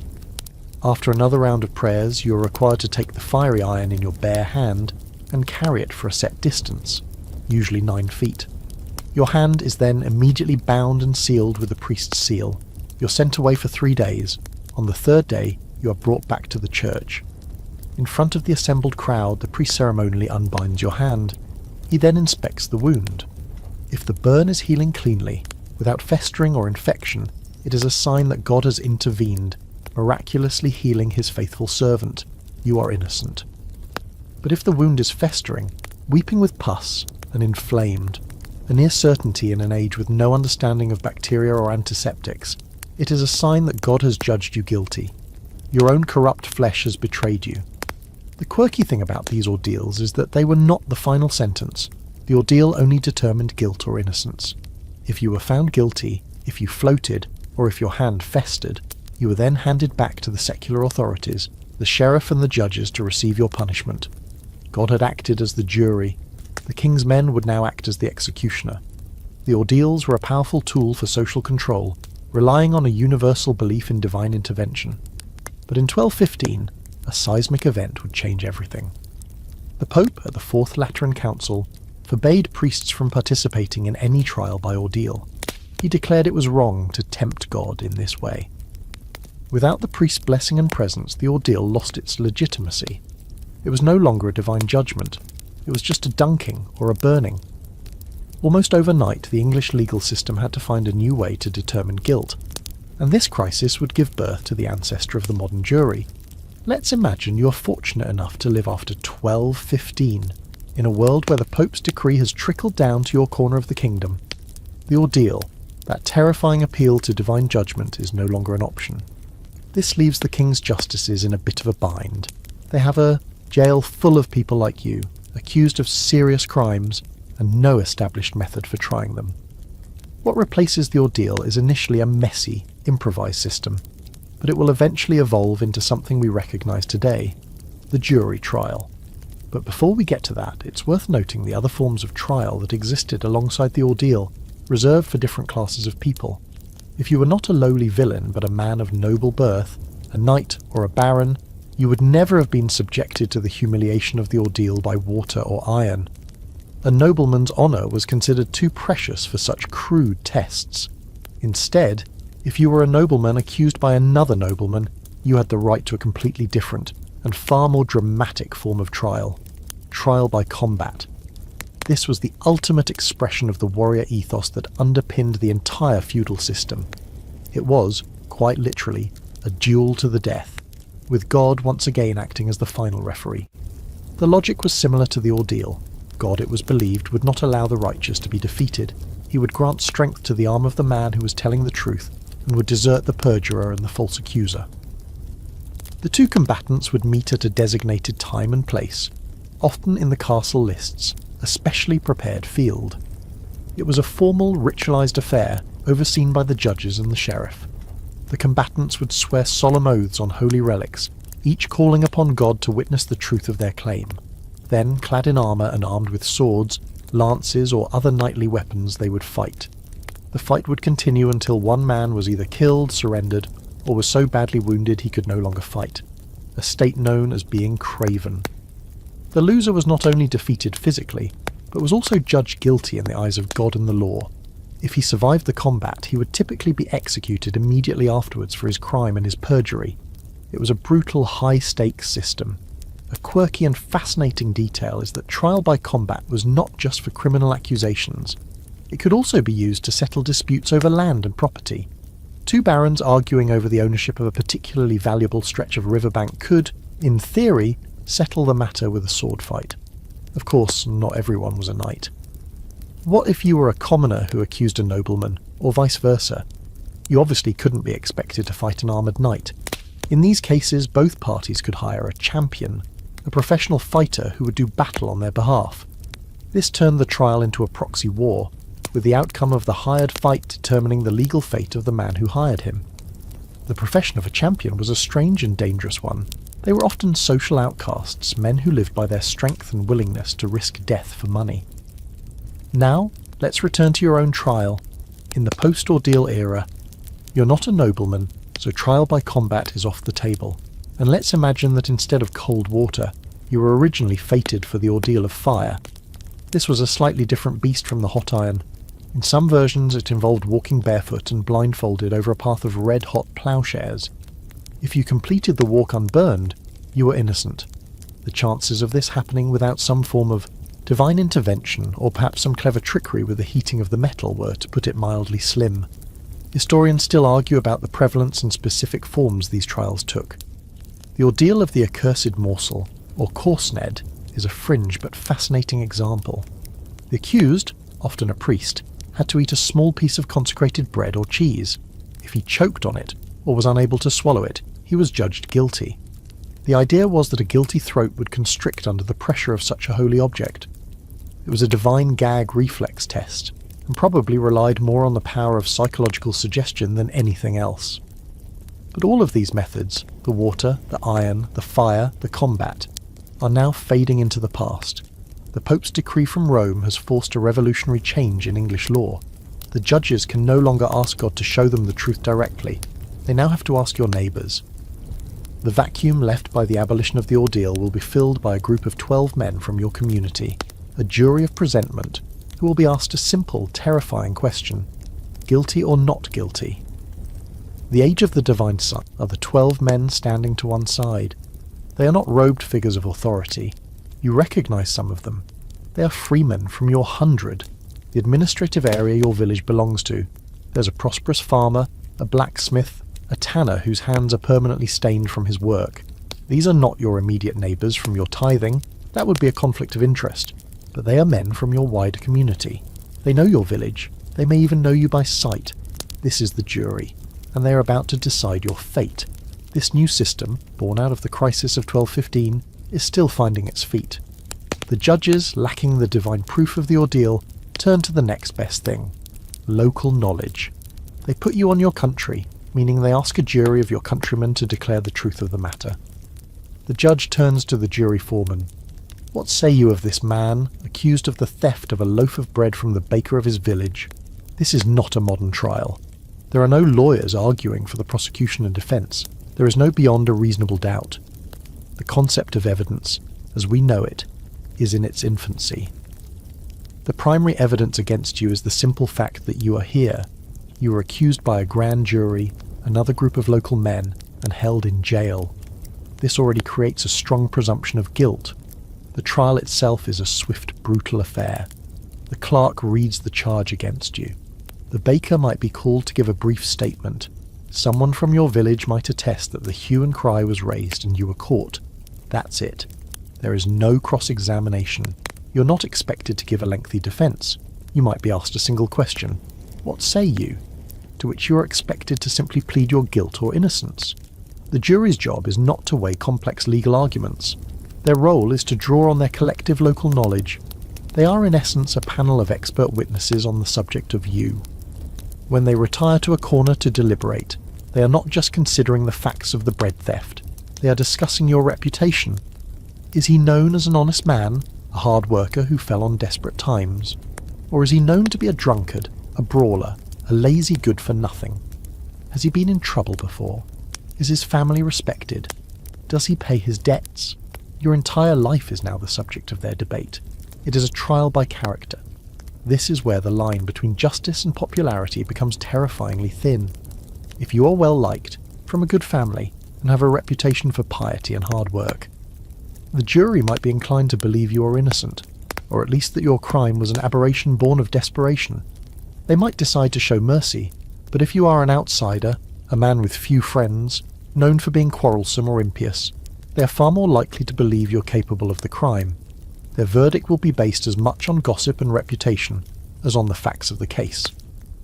A quirky and somewhat brutal feature of this early jury system was the concept of peine forte et dure, strong and hard punishment. What if you refused to be tried by a jury? This wasn't as crazy as it sounds. A conviction for felony meant the forfeiture of all your goods and land to the king, but if you died in prison before being convicted, your property could pass to your family. So, a man who knew he was guilty might refuse to enter a plea, thereby avoiding trial and conviction and preserving his family's inheritance. The law had a solution for this. If you refused to plead, you would be taken to a dungeon, stripped, and have a heavy wooden board placed on your chest. Stones would be added to the board day by day, more and more weight, until you either agreed to plead or were crushed to death. It was a gruesome way to force someone to consent to a trial. Historians are still debating the fundamental nature of this early jury. Were they an instrument of royal power, easily intimidated by the stern judges into producing the verdicts the crown wanted? Or were they a genuine check on that power, a way for the community to exercise its own judgment and sometimes protect its own people from a harsh and unforgiving legal system? The answer is likely both. Sometimes they would convict on the flimsiest of evidence. Other times they would produce what were known as pious perjuries, merciful verdicts that flew in the face of the facts. For example, they might find you guilty of stealing the bread, but declare that the loaf was only worth half a penny, a value low enough to reduce the crime from a capital felony to a minor trespass, saving your neck. They could manipulate the value of stolen goods to manipulate the punishment. The jury files back into the room. A silence falls. You search their faces for a sign, a flicker of pity or condemnation. You can't read them. They are impassive, their expressions guarded. The judge looks at the foreman, a stout man with flour dust still on his tunic. How say you? Is the prisoner guilty of the felony whereof he stands accused, or not guilty? The foreman clears his throat. The whole world seems to stop. Your past, your present, and your future all hang on the next word to leave his lips. Before we hear the jury's verdict on your life-altering felony, let's take a step back. The dramatic scene in the King's Court, with robed judges and the threat of the gallows, was reserved for the most serious crimes. But for every one felon facing a royal justice, there were hundreds of people like you dealing with a much more common, local, and frankly mundane level of the legal system, the manor court. This was the true engine of everyday justice, the place where the small tears in the social fabric of your village were mended. It was less about life and death, and more about keeping the peace, and, crucially, generating a steady stream of income for the lord of the manor. Let's imagine a different version of your life, one where you didn't steal a loaf of bread, but committed a more typical medieval crime. Perhaps you let your ox wander into the lord's hay meadow, where it happily munched on grass that was supposed to be reserved for the lord's own animals.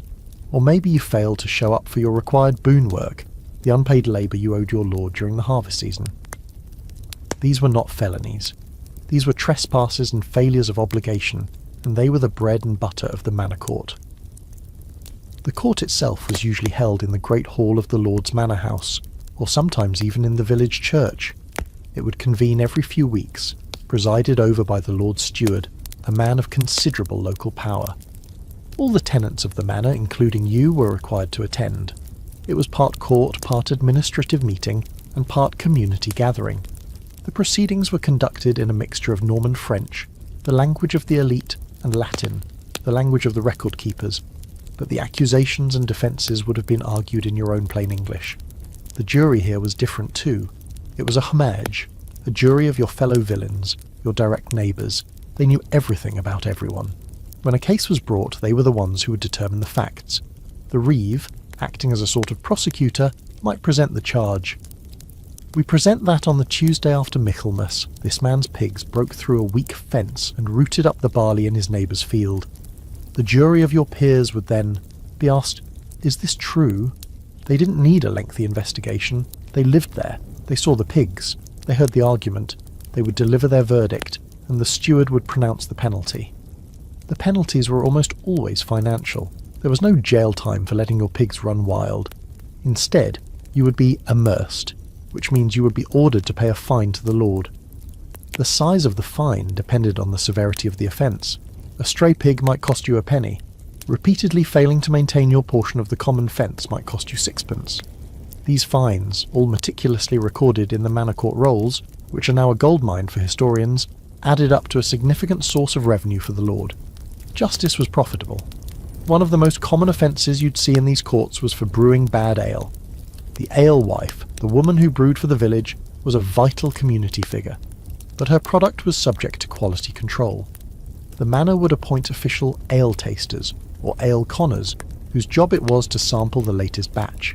If they found the ale to be weak, sour, or sold in a measure that was short, they would present the alewife at the next court.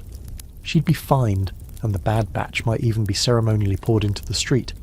It was a system that protected consumers, but also ensured the Lord got a cut of the local beverage industry. A more quirky and revealing crime that often came before the manor court was raising the hue and cry unjustly. Remember that you were legally obligated to shout for help if you saw a crime. Well, if you raised the alarm without good reason, perhaps out of a petty grudge against a neighbour, you could be fined for causing a public disturbance. The system demanded participation, but it punished frivolous use. It shows a legal system trying to balance community responsibility with individual accountability. Historians who study these court rolls often debate their tone. On one hand, they paint a picture of a society that was highly litigious and argumentative, where neighbours were constantly suing each other over the smallest of infractions. The rolls are filled with disputes over stray animals, boundary lines, unpaid debts of a few pence, and slanderous insults. But on the other hand, the courts also functioned as a form of mediation. They provided a formal public venue to air grievances and resolve disputes that might otherwise fester and erupt into violence. The goal was often less about punishment and more about restoring social harmony, and of course collecting the fines.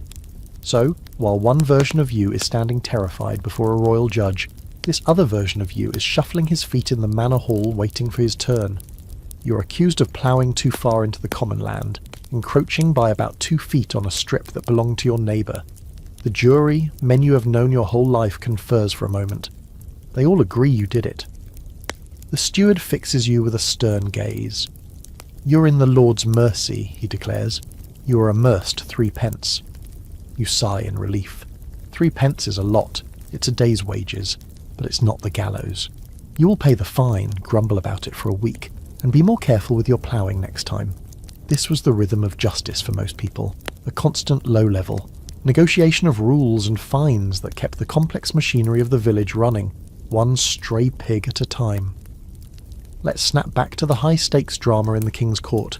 The jury foreman has taken his breath, and your life hangs in the balance. But what if there was a way to sidestep the verdict entirely?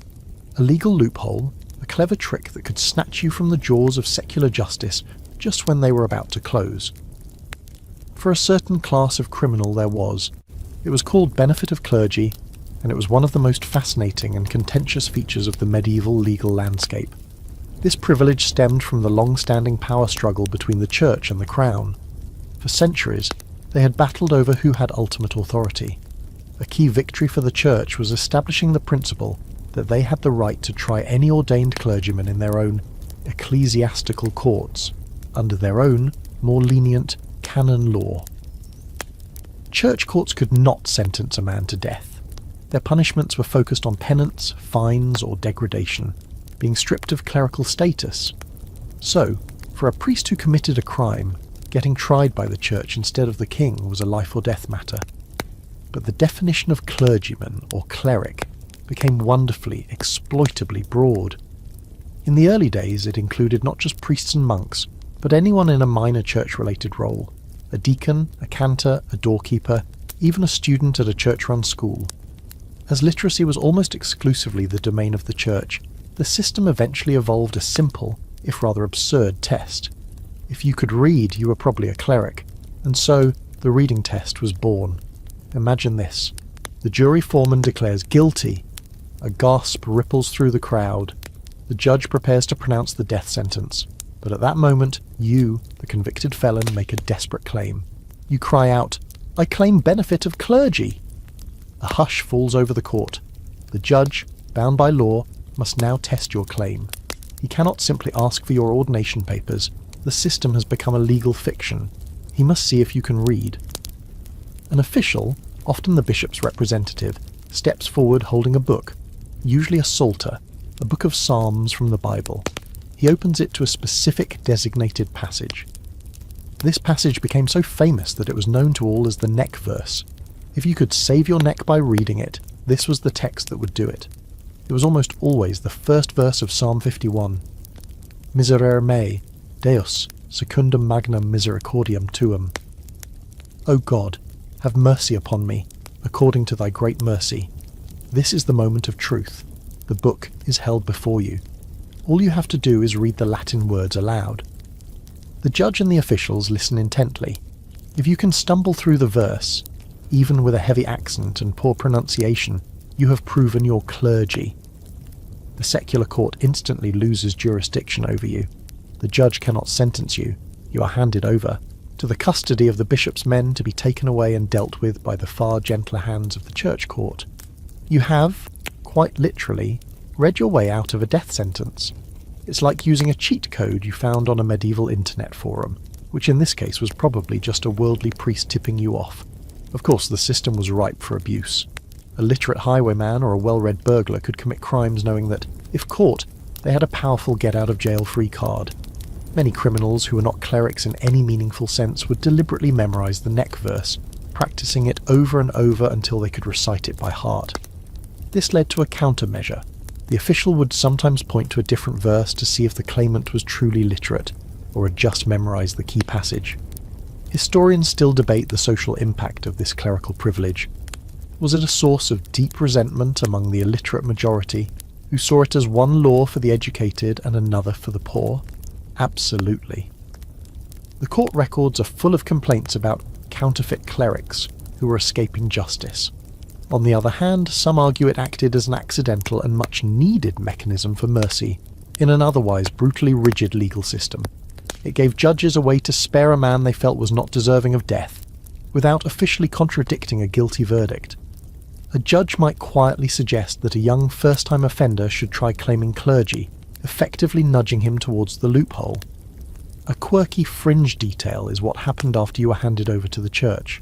You weren't just set free. You faced a new trial in the bishop's court called purgation.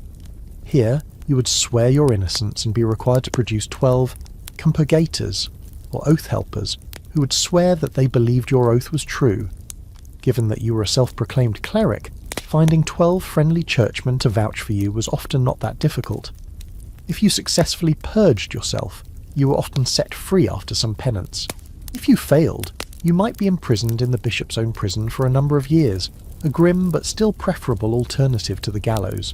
But for you, our illiterate peasant, this is all just a fascinating courtroom drama you can only watch. You can't read the words on a page any more than you could fly. The neck verse is a locked door, and you don't have the key. So when the foreman says guilty, there is no clever loophole to save you. There is no claim to be made. You are simply a felon, convicted by a jury of your countrymen. The judge turns his cold eyes upon you. The hum of the crowd fades to a dead silence. The time for tricks and trials is over. The time for sentencing has arrived. The word guilty echoes in the cavernous hall, a single syllable that seals your fate. The momentary bustle and murmur of the crowd die away, replaced by a profound and expectant hush.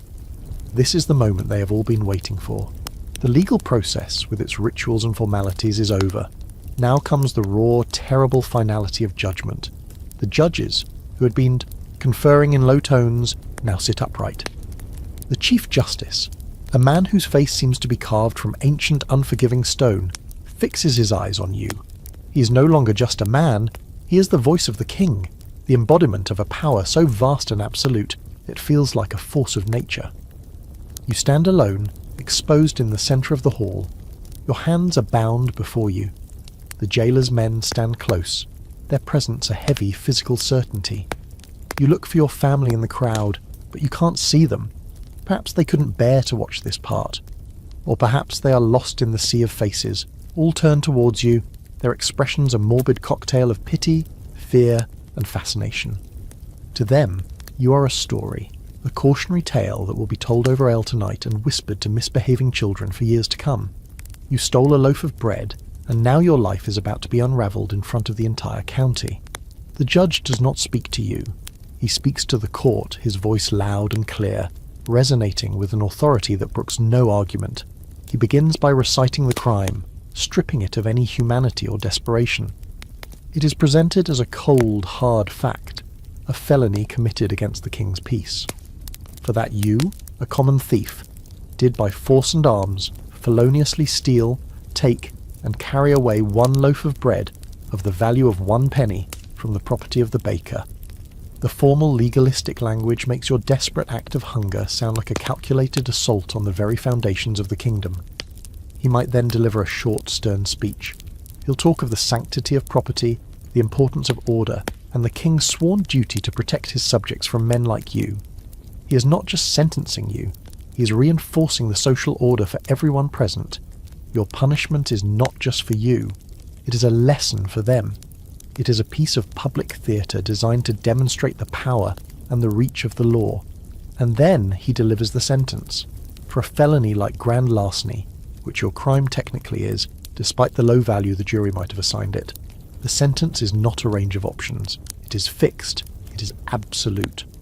The judge doesn't have a book of sentencing guidelines to consult. He has one single, brutal punishment at his disposal. This court, he intones, his voice dropping slightly, making the crowd lean in to hear, adjudges that you shall be taken from this place to the jail from whence you came, and from thence to a place of execution, there to be hanged by the neck until you are dead. And may God have mercy on your soul. Hang by the neck until you are dead. The words are so simple, so direct, yet they feel unreal. It's as if he's speaking of someone else, some other poor soul. But the jailer's hand on your arm, tightening its grip, makes it real. The collective gasp from the crowd makes it real. The sudden, piercing wail of a woman's voice from the back of the hall, your wife's, makes it devastatingly real. Your knees buckle. The world dissolves into a swirling vortex of noise and fear. The jailer's men hold you up, half dragging you from the hall. You're no longer a person. You are a condemned man, a piece of property belonging to the executioner. As you're pulled away, you catch a glimpse of the jury. Some of them are looking away, unable to meet your eyes. One of them, the farmer, looks at you with an expression of profound pity. They found you guilty of the fact, but perhaps they did not intend this. This is the terrible, inexorable logic of the law. They spoke one word, and the system did the rest. Historians often debate whether the bloody code of the later early modern period, with its hundreds of capital offences, had its roots in this medieval inflexibility. In your time, the list of capital crimes was shorter, but the penalty was just as rigid. For the 7 primary felonies, homicide, robbery, burglary, arson, rape, larceny and treason, death was the standard automatic punishment. There was very little room for judicial discretion. This created the tension we saw earlier, where juries would often resort to pious perjury, deliberately undervaluing stolen goods to avoid triggering the automatic death sentence for a minor theft. A quirky detail is that they would sometimes value a stolen horse at 11 pence, just under the 1 shilling threshold for grand larceny, even though everyone in the room knew the animal was worth 20 times that. It was a way for the community to inject mercy into a merciless system. But your jury did not do that. Or perhaps the baker was too insistent, the evidence too clear. They declared the value of the loaf and the judge had no choice. You are thrown back into the jail, but this time it's different. You're no longer in the common pit with the others awaiting trial. You're taken to a separate cell, a condemned hold. You're now in a new, even more terrible kind of limbo, waiting for death. The waiting is its own form of torture. An execution was not always carried out immediately. It might be scheduled for a market day, to ensure the largest possible crowd. You have days, maybe even a week, to contemplate your end. A priest might visit you, urging you to make a final confession, to cleanse your soul for the journey ahead. Your family may be allowed a final heartbreaking visit. They will not speak of the law or of justice. They will speak of small things, of memories, of the life that has been stolen from you not by a thief in the night, but by a man in a fur-trimmed robe in a crowded and noisy hall. The judge's words, "hanged by the neck until you are dead," still ring in your ears, a dreadful, echoing promise. But not every guilty verdict led directly to the gallows. The law, for all its terrifying rigidity, did have a spectrum of punishments. Had your crime been different, lesser, more social, more embarrassing than felonious, you might have been spared the rope and sentenced to another kind of fate, one designed not to end your life, but to strip you of your dignity. You might have been sentenced to public shaming. Let's imagine for a moment that you weren't the bread thief. Let's say you were the baker, but you were a dishonest baker. You were caught selling loaves of bread that were underweight, using false bottoms in your flour scoops, or mixing cheaper ingredients like sawdust or chalk into your dough to stretch your profits. These were serious offences against the community, a betrayal of trust that angered people on a deep personal level. When you mess with people's food, they take it personally. For this crime, you would face not the king's executioner, but the town's jeering mob. You would be sentenced to the pillory or the stocks. The stocks were the simpler of the two devices. It was a heavy wooden frame with holes for the ankles and sometimes the wrists, set up in the most public place in town, the market square, right next to the church or the main crossroads. You would be forced to sit on a low bench, your legs locked into the frame, completely helpless and exposed. The sentence might be for a few hours or for a full day, from sun-up to sundown. The true punishment of the stocks was not the physical discomfort, though that was considerable. The cramping in your legs, the inability to move or shield yourself, the cold or the heat, all of it was miserable. But the real sentence was the humiliation. You were placed on public display at the busiest time of day. Your friends, your customers, your rivals, your own family, everyone would see you there. You were the day's entertainment. People were not just allowed to mock you, they were encouraged to. It was part of the punishment. They would jeer at you, call you names, and remind you of your crime. "Hey baker, is your bread as hard as this wood?" The laughter and taunts would be relentless, and then came the projectiles. Being in the stocks transformed you into a human target. The crowd was generally allowed to throw things at the person being punished, as long as the projectiles weren't likely to cause serious injury. This meant you would be pelted with all manner of soft, disgusting refuse. Rotten vegetables, mud, animal dung, the stinking entrails of fish from the market stalls. Anything foul and humiliating was fair game. It was a messy, degrading and smelly ordeal. It was a way for the community to physically express its disgust, to symbolically cover you in the filth of your own crime. The pillory was a step up in both severity and humiliation. It was an upright wooden board, also with holes, but these were for your head and hands. You would be forced to stand, your head and wrists locked in the frame, your face presented to the crowd. It was more painful than the stocks, forcing you into a perpetually stooped and uncomfortable position. It also made you more vulnerable.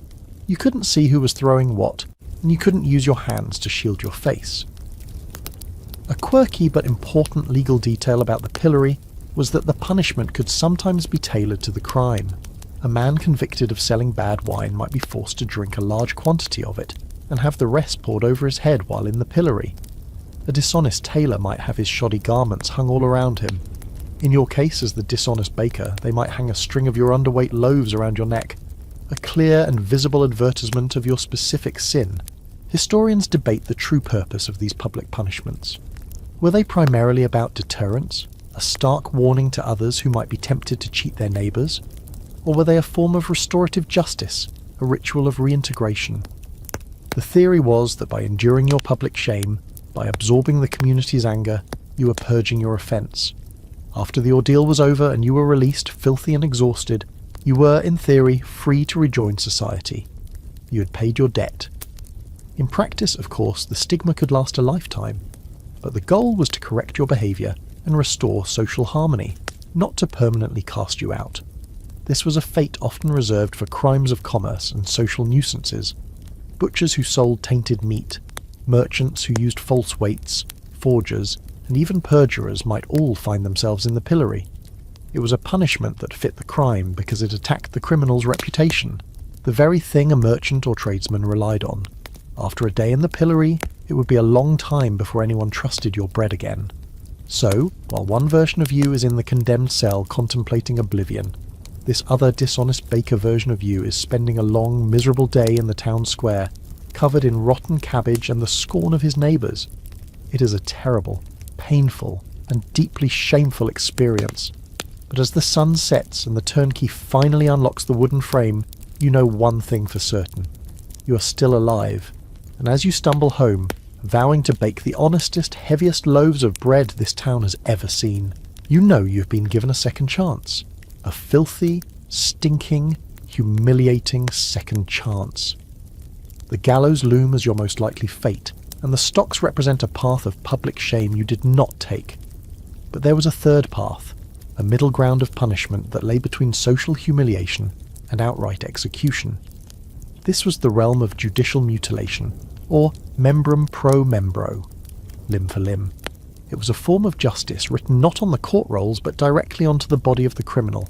The punishment was designed to be a permanent living warning to others, a walking advertisement for the consequences of crime. Let's rewind your story once more.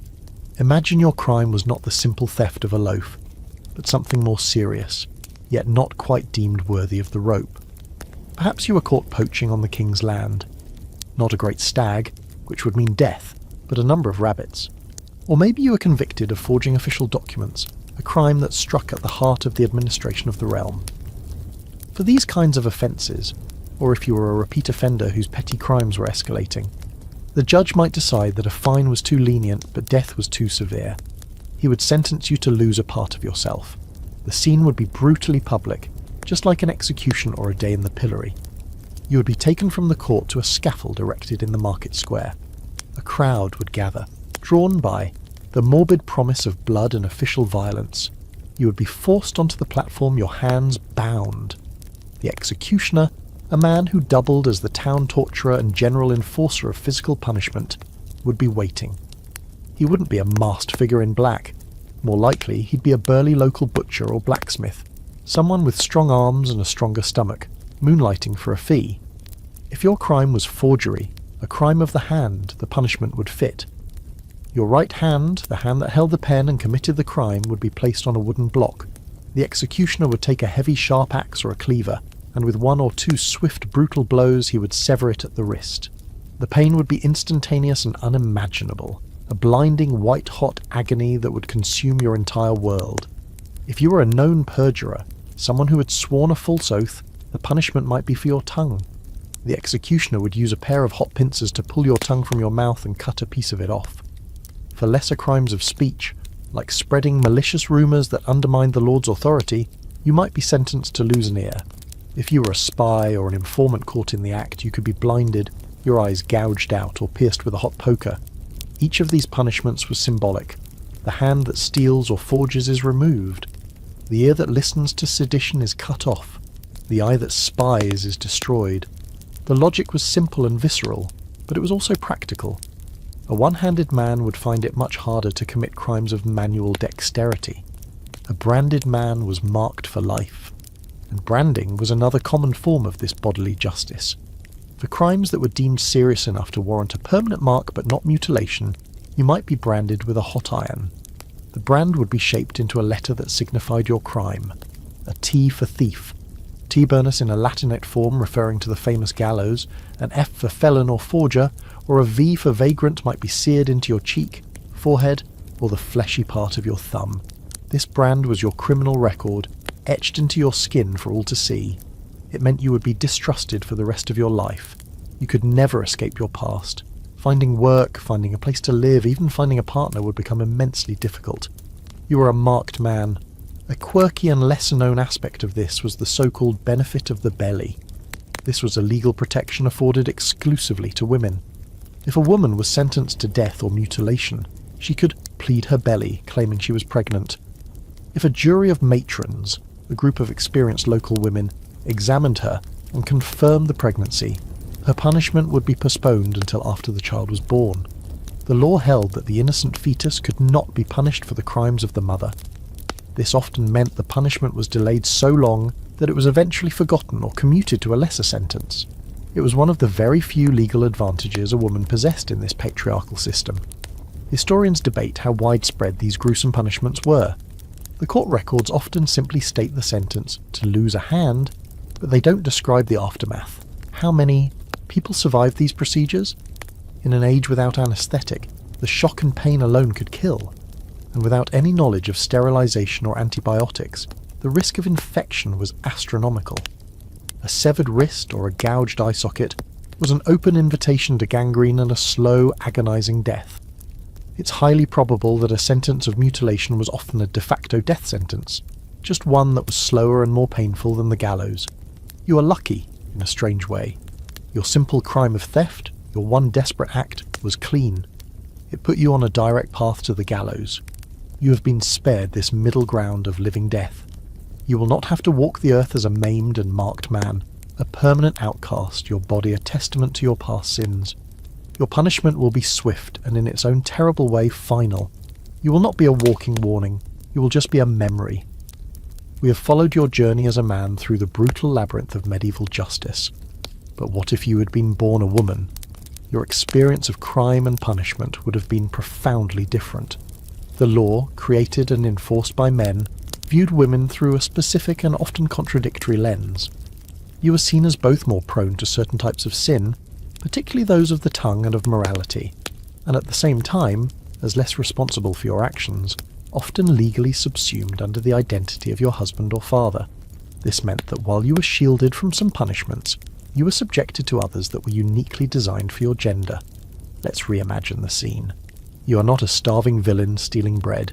You are a woman in the village, perhaps the baker's wife, and you have a sharp tongue. You are known for your loud and public arguments, for scolding your husband in the street, for spreading malicious gossip about your neighbours. In the eyes of the male-dominated village hierarchy, you are a disturber of the peace. Your crime is not felony, but disorder. For this, you would not face the gallows or the stocks, but a punishment crafted specifically for unruly women, the scold's bridle or the cucking stool. The scold's bridle, also known as the brank, was a terrifying instrument of humiliation and control. It was an iron cage or framework that was fitted over your head. Attached to the front was a metal plate or spike called a bit, which was placed inside your mouth, pressing down on top of your tongue. It made speech impossible. Even a slight movement of your tongue could cause a painful injury. The bridle was designed to silence you, to physically punish the very organ, your tongue, that had committed the crime. Once the bridle was locked onto your head, you would be led on a leash through the village. The reeve or the local beadle would parade you through the streets, a public spectacle of female subjugation. People would come out of their homes to jeer and mock you. The message was unambiguous. This is what happens to women who do not know their place, who speak out, of turn, who challenge the patriarchal order. It was a punishment for being, in their eyes, too loud, too opinionated, too public. It was a tool for enforcing female silence. An even more common punishment for a disorderly woman was the cucking stool, sometimes confusingly called the ducking stool, though they were slightly different devices. The cucking stool was essentially a chair or a stool of infamy in which you were strapped. It would then be placed in front of your own house or in the town square for a set period. It was a form of public shaming, similar to the stocks, where you were exposed to the ridicule and abuse of the community. It was often used for scolds, but also for women who engaged in prostitution, or had children out of wedlock. The ducking stool, which became more popular in slightly later periods but had its roots here, was a more dramatic evolution. The chair was attached to a long wooden pole that acted as a lever, balanced on the edge of a river or the village pond. Once you were securely strapped in, you would be repeatedly lowered, or ducked, into the cold, dirty water. The number of dunks would be specified by the court. This was not only humiliating but also dangerous. The shock of the cold water, the inability to breathe. It was a torturous experience that could easily lead to drowning, either by accident or by the deliberate malice of the men operating the lever. Historians debate the legal status and frequency of these punishments. While they are a famous and lurid part of our image of the medieval past, some scholars argue they were less common than popular culture suggests, perhaps reserved for the most persistent and notorious female offenders. The court rolls of the manor, which we've visited before, are a key source here. They are filled with women being fined for being common scolds, communist objurgatrix, or for brawling.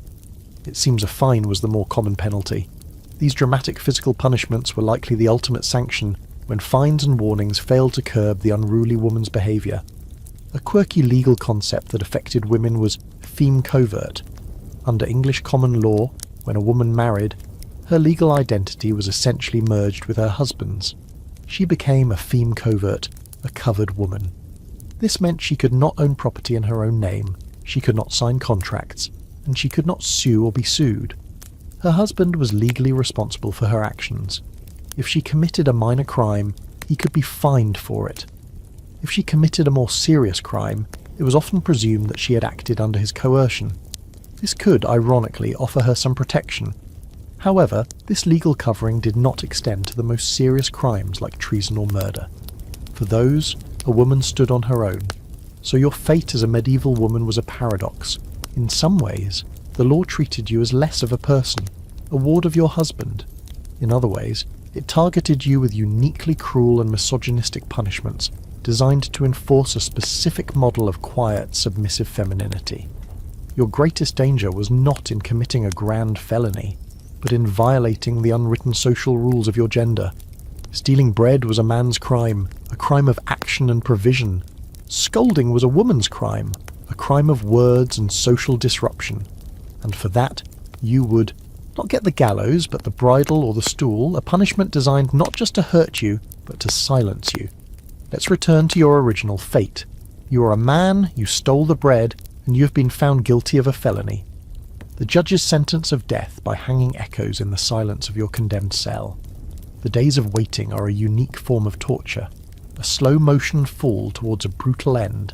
Finally the day arrives. It is likely a market day, a day when the county town is already teeming with people from the surrounding villages. An execution is a public event, a state-sponsored spectacle, and the authorities want the largest possible audience for the lesson they are about to teach. The morning begins with the jailer and the priest entering your cell. The jailer is there for business. He unchains you and binds your hands tightly in front of you. The priest is there for your soul, offering a final prayer, a last chance at confession. His words of comfort about the next life are a stark and terrifying contrast to the grim reality of what is about to happen in this one. You're then led out into the jail courtyard, where a simple two-wheeled cart is waiting. This will be your final chariot. You're made to sit in the cart, often on top of your own coffin, if the authorities are feeling particularly theatrical. This journey from the jail to the gallows is a crucial part of the ritual of execution. It is a slow, final parade through the town. The route is deliberately chosen to pass through the busiest streets. It is your Via Dolorosa, your sorrowful way. The procession is led by the sheriff or his deputy, on horseback and in his finest official attire, carrying his staff of office. Behind him comes your cart, flanked by armed guards to prevent any attempt at rescue. The streets are lined with people. It feels like the entire world has turned out to watch you die. The atmosphere is not one of solemn silence, but of a rowdy, festive public gathering. For the spectators, this is a day out. There are vendors selling pies and ale. Children are perched on their fathers' shoulders for a better view. The crowd will react to you in different ways. Some will be silent and sorrowful, seeing a fellow human in his final moments. Others will be hostile, shouting insults and curses, especially if your crime was particularly heinous. Thief, felon, they might throw things at the cart, not just refuse, but stones. This procession also served a practical purpose. It was a chance for you to see friends and family one last time. It was also traditionally a moment where you could be offered a final drink. Many routes to the gallows passed a specific tavern, where the procession would halt, and the condemned would be offered a strong cup of ale or wine, the great condemner's bowl. It was seen as a final small act of mercy, a way to numb the senses for the ordeal to come. A quirky historical tidbit is that some famously defiant prisoners would refuse the drink, wanting to meet their end with a clear head. Finally, after what feels like an eternity, the procession leaves the crowded town streets and arrives at the place of execution. It is almost always outside the town limits, in a prominent, visible location, often on a hill or at a major crossroads. This is where the gallows stand. It is a simple, grim structure, a permanent fixture in the landscape. It might be a single upright beam with a crossbar, or a larger triangular structure, the infamous triple tree, capable of hanging multiple prisoners at once. The gallows were a landmark, a part of the local geography. People would give directions by them. Turn left at the gallows. You're hauled from the cart and led to the base of the structure. Here, you are given one last chance to speak. This is the gallows speech, a tradition that would become even more elaborate in later centuries. You're expected to confess your sins, to acknowledge the justice of your sentence, and to warn others not to follow your example. It is your final performance. A sincere and penitent speech could win you the sympathy of the crowd. A defiant one could make you a local legend. You might say a few mumbled words, your voice choked with terror asking for forgiveness. Then the executioner takes over. He is not a masked specialist, but likely a local man, perhaps even a pardoned criminal himself, who has taken on this grim role in exchange for his own life or a fee. He places the noose, a rough hemp rope, around your neck. The other end is thrown over the gallows beam. There is no complex trapdoor mechanism, no calculated drop designed to snap your neck instantly. That is a later invention. This is a far cruder and more brutal affair. You're made to climb a short ladder, or perhaps you're simply left standing in the cart. The executioner pulls the slack from the rope. He gives a signal. The ladder is kicked away or the cart is pulled from under you. You fall, but you only fall a few feet. The drop is not enough to break your neck. You do not die quickly. You are left to dangle, strangling slowly, your body convulsing in the air. Death comes from asphyxiation, a process that can take several agonizing minutes. It is a slow, visible, and terrifying death, designed to be a powerful deterrent to the hushed and horrified crowd. This is the justice of the king. It is not meant to be kind, it is meant to be unforgettable. The slow, grim dance of death at the end of the rope was the standard fate for a common felon like you. But for a crime deemed even more heinous, a crime that struck not just at a neighbour or the community, but at the very heart of the kingdom and the king himself, there was a punishment so gruesome, so theatrical in its cruelty, that it was reserved for the worst of the worst. This was the punishment for high treason, and it was a fate that made simple hanging look like a gentle mercy. Let's imagine you were not a bread thief, but a far more ambitious criminal. Perhaps you were a disgruntled knight who joined a plot to overthrow the king, or you were caught counterfeiting the king's coins, an act seen as a direct assault on his authority and the stability of the realm. Or maybe you assassinated one of the king's high officials. These were not just felonies, they were acts of high treason, the ultimate crime in a world built on personal loyalty and a rigid social hierarchy. To betray your king was to betray God's chosen order on earth. For this, you would be sentenced to be hanged, drawn, and quartered. The sentence itself was a detailed, horrifying recipe for destruction, and the judge would pronounce it in all its terrible specificity. It was a multi-act play of retribution designed to obliterate you in the most public and degrading way possible. The ritual would begin much like the journey to the gallows, but with key differences that amplified the shame. You would not be given the relative dignity of a cart. Instead, you would be tied to a hurdle, a simple wooden frame like a section of fence, and dragged by a horse from the jail through the streets to the place of execution. The journey would be agonizing, the stones and filth of the road tearing at your back and body. This was the drawing part of the sentence, though that word would have a second, even more terrible meaning later.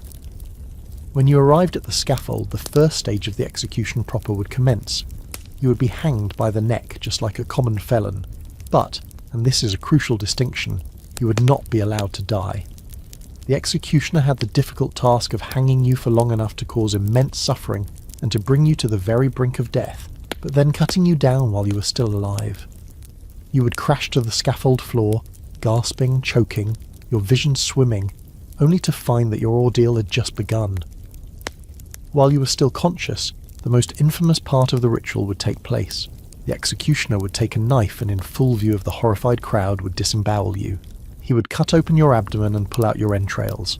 In the ultimate act of symbolic punishment for your treacherous thoughts and feelings, your heart and other organs would be thrown into a fire that had been prepared and lit on the scaffold. The smell of burning flesh would fill the air. It was a visceral demonstration that the very core of your being, the seat of your treasonous soul, was being purged and destroyed. And still, it was not over. After you were finally, mercifully dead from the shock, blood loss and mutilation, the final part of the sentence was carried out, the quartering. Your lifeless body would be beheaded. Then, the executioner, often using an axe, would hack your torso into 4 separate pieces. This was the final brutal negation of your physical identity. You were not just killed, you were systematically dismantled. The purpose of all this was not just to punish you, but to use your body as a powerful political statement. Your severed head was the ultimate prize. It would be parboiled in salt water to preserve it, then impaled on a spike and displayed in the most prominent place imaginable, often on the battlements of the Tower of London or on London Bridge. It served as a stark, rotting warning to all who passed by of the fate of traitors. The 4 quarters of your body were also destined for public display.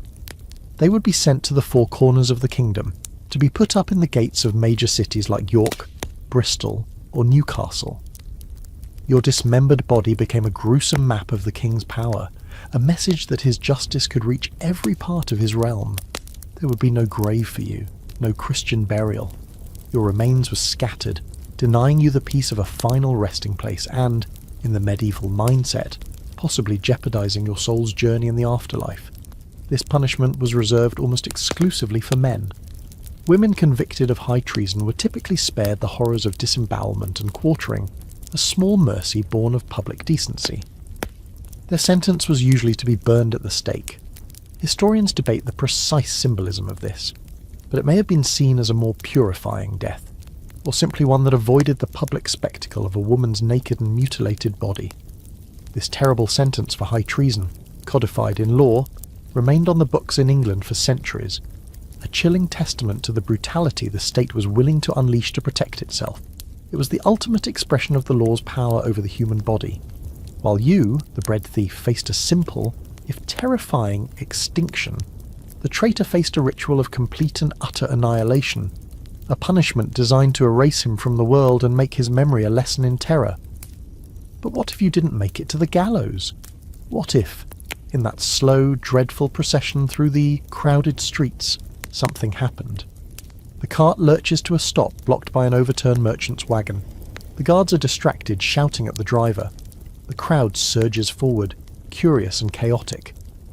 In that single moment of confusion, a figure pushes through the throng. Is it your brother? Your wife?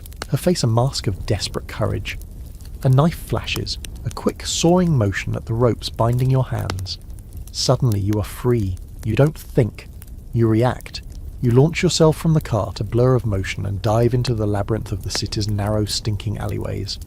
The shouts erupt behind you, a wave of alarm and fury. The prisoner, he's escaped. The sheriff's men are professionals, not a clumsy village posse, and the chase is immediate and deadly. You run, fueled by a terror so profound it eclipses the pain in your feet and the fire in your lungs. You are a rat in a maze, and the hounds are at your heels. You overturn a fishmonger's barrel, sending a cascade of stinking silver bodies across the cobbles. You scramble over a low wall, tearing your tunic and plunge into the reeking darkness of a tanner's yard. For hours you hide, you run, you backtrack. By some miracle of luck and adrenaline, you evade them. As dusk falls, you slip out of the city gates, disguised in a stolen cloak, and disappear into the darkening countryside. You have escaped. You have cheated the hangman. You are free. But you have just traded one death sentence for another.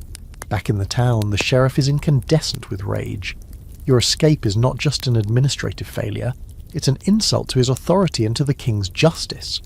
A formal process begins. A writ is issued, a declaration that you, having escaped the king's judgment, are now outside of his protection. You are formally declared an outlaw, and in the stark, terrifying language of the law, you are now caput lupinum. You wear the wolf's head. This was not just a colourful metaphor. It was a precise and brutal legal status. To be declared a wolf's head meant that you were stripped of every right you ever possessed. You were no longer considered a human being in the eyes of the law. You were an animal, a predator, a pest to be exterminated. Any man could kill you on sight with no legal consequence. Killing you was not murder. It was a public service, like killing a wolf that was preying on livestock. There might even be a small bounty on your head, a reward for anyone who brought your severed head to the sheriff as proof of the deed. So you run. You cannot go to any town or village. Someone will recognize you, either from the trial, or from the wanted posters, crude drawings and descriptions that the sheriff will have circulated. You cannot go to your family. To shelter you is now a crime in itself, and you would be bringing a death sentence to their door. Your only refuge is the wild. You must flee to the deep forests, the moors, the fens, the untamed places on the map that lie beyond the reach of the manor and the sheriff. You must live in the greenwood. The romantic image of the outlaw, the life of Robin Hood and his merry men, is a powerful one.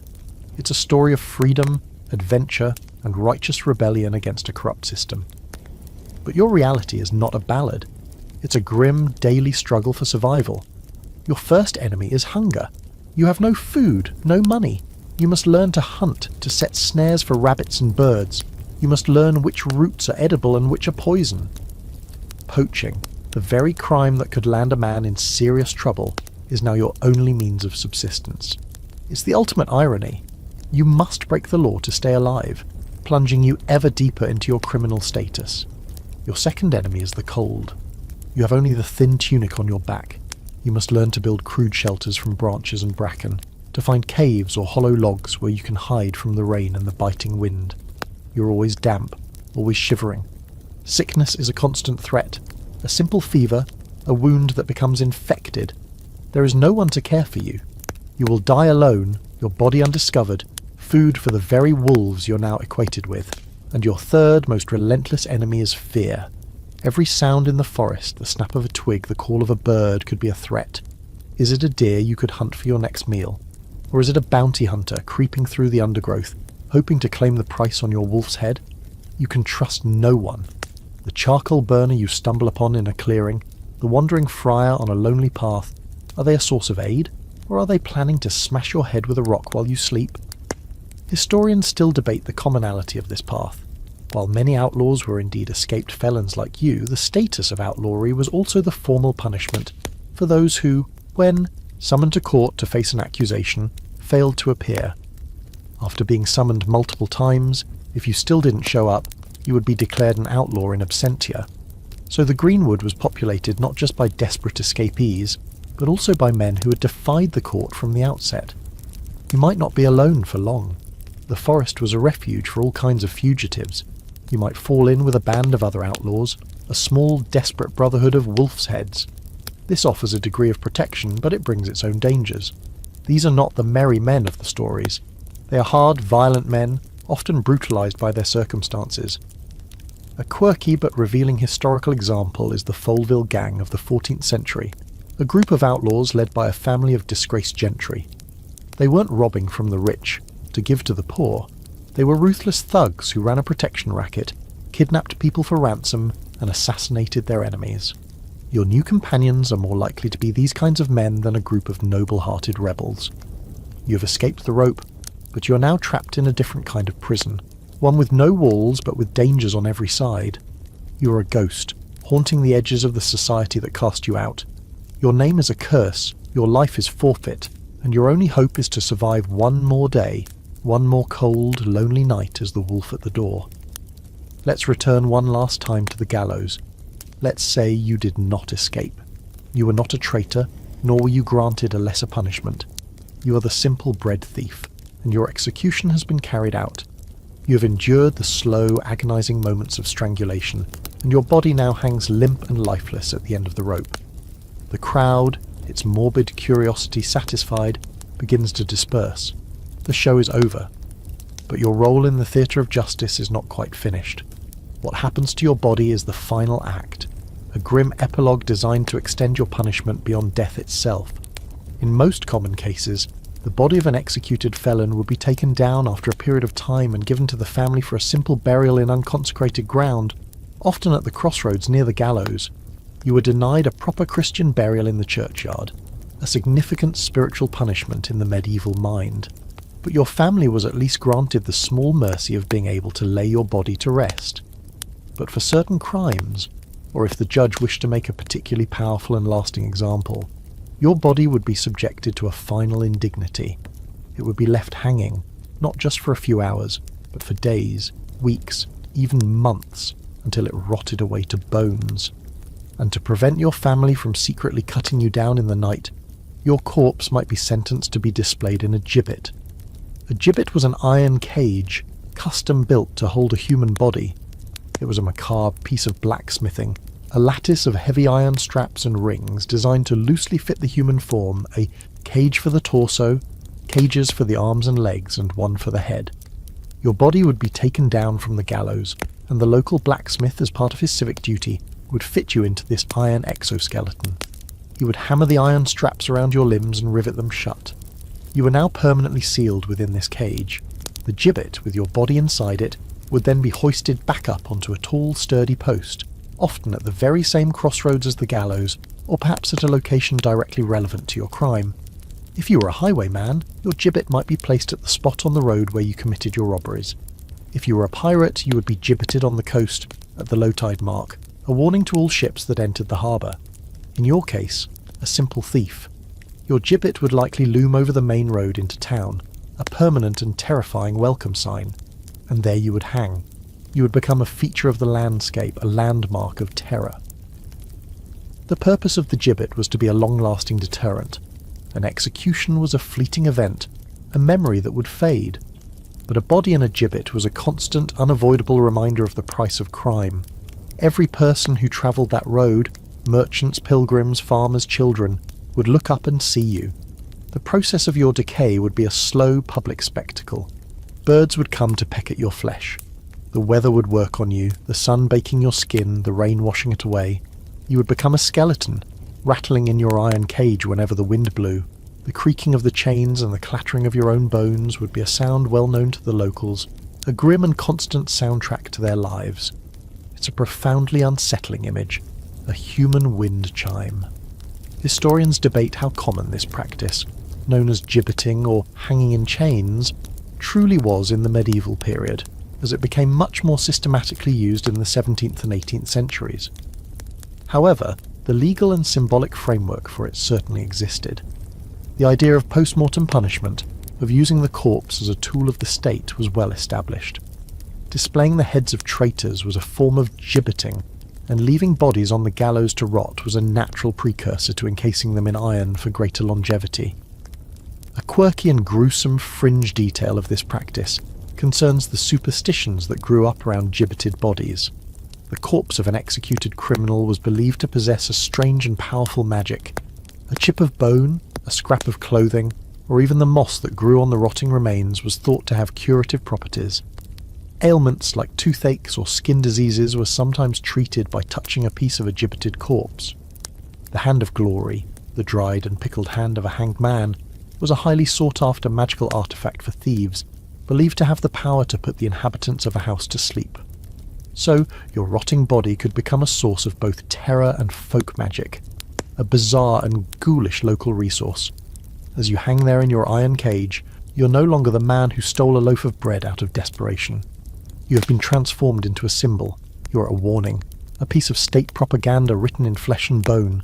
You have lost your name, your story, your humanity.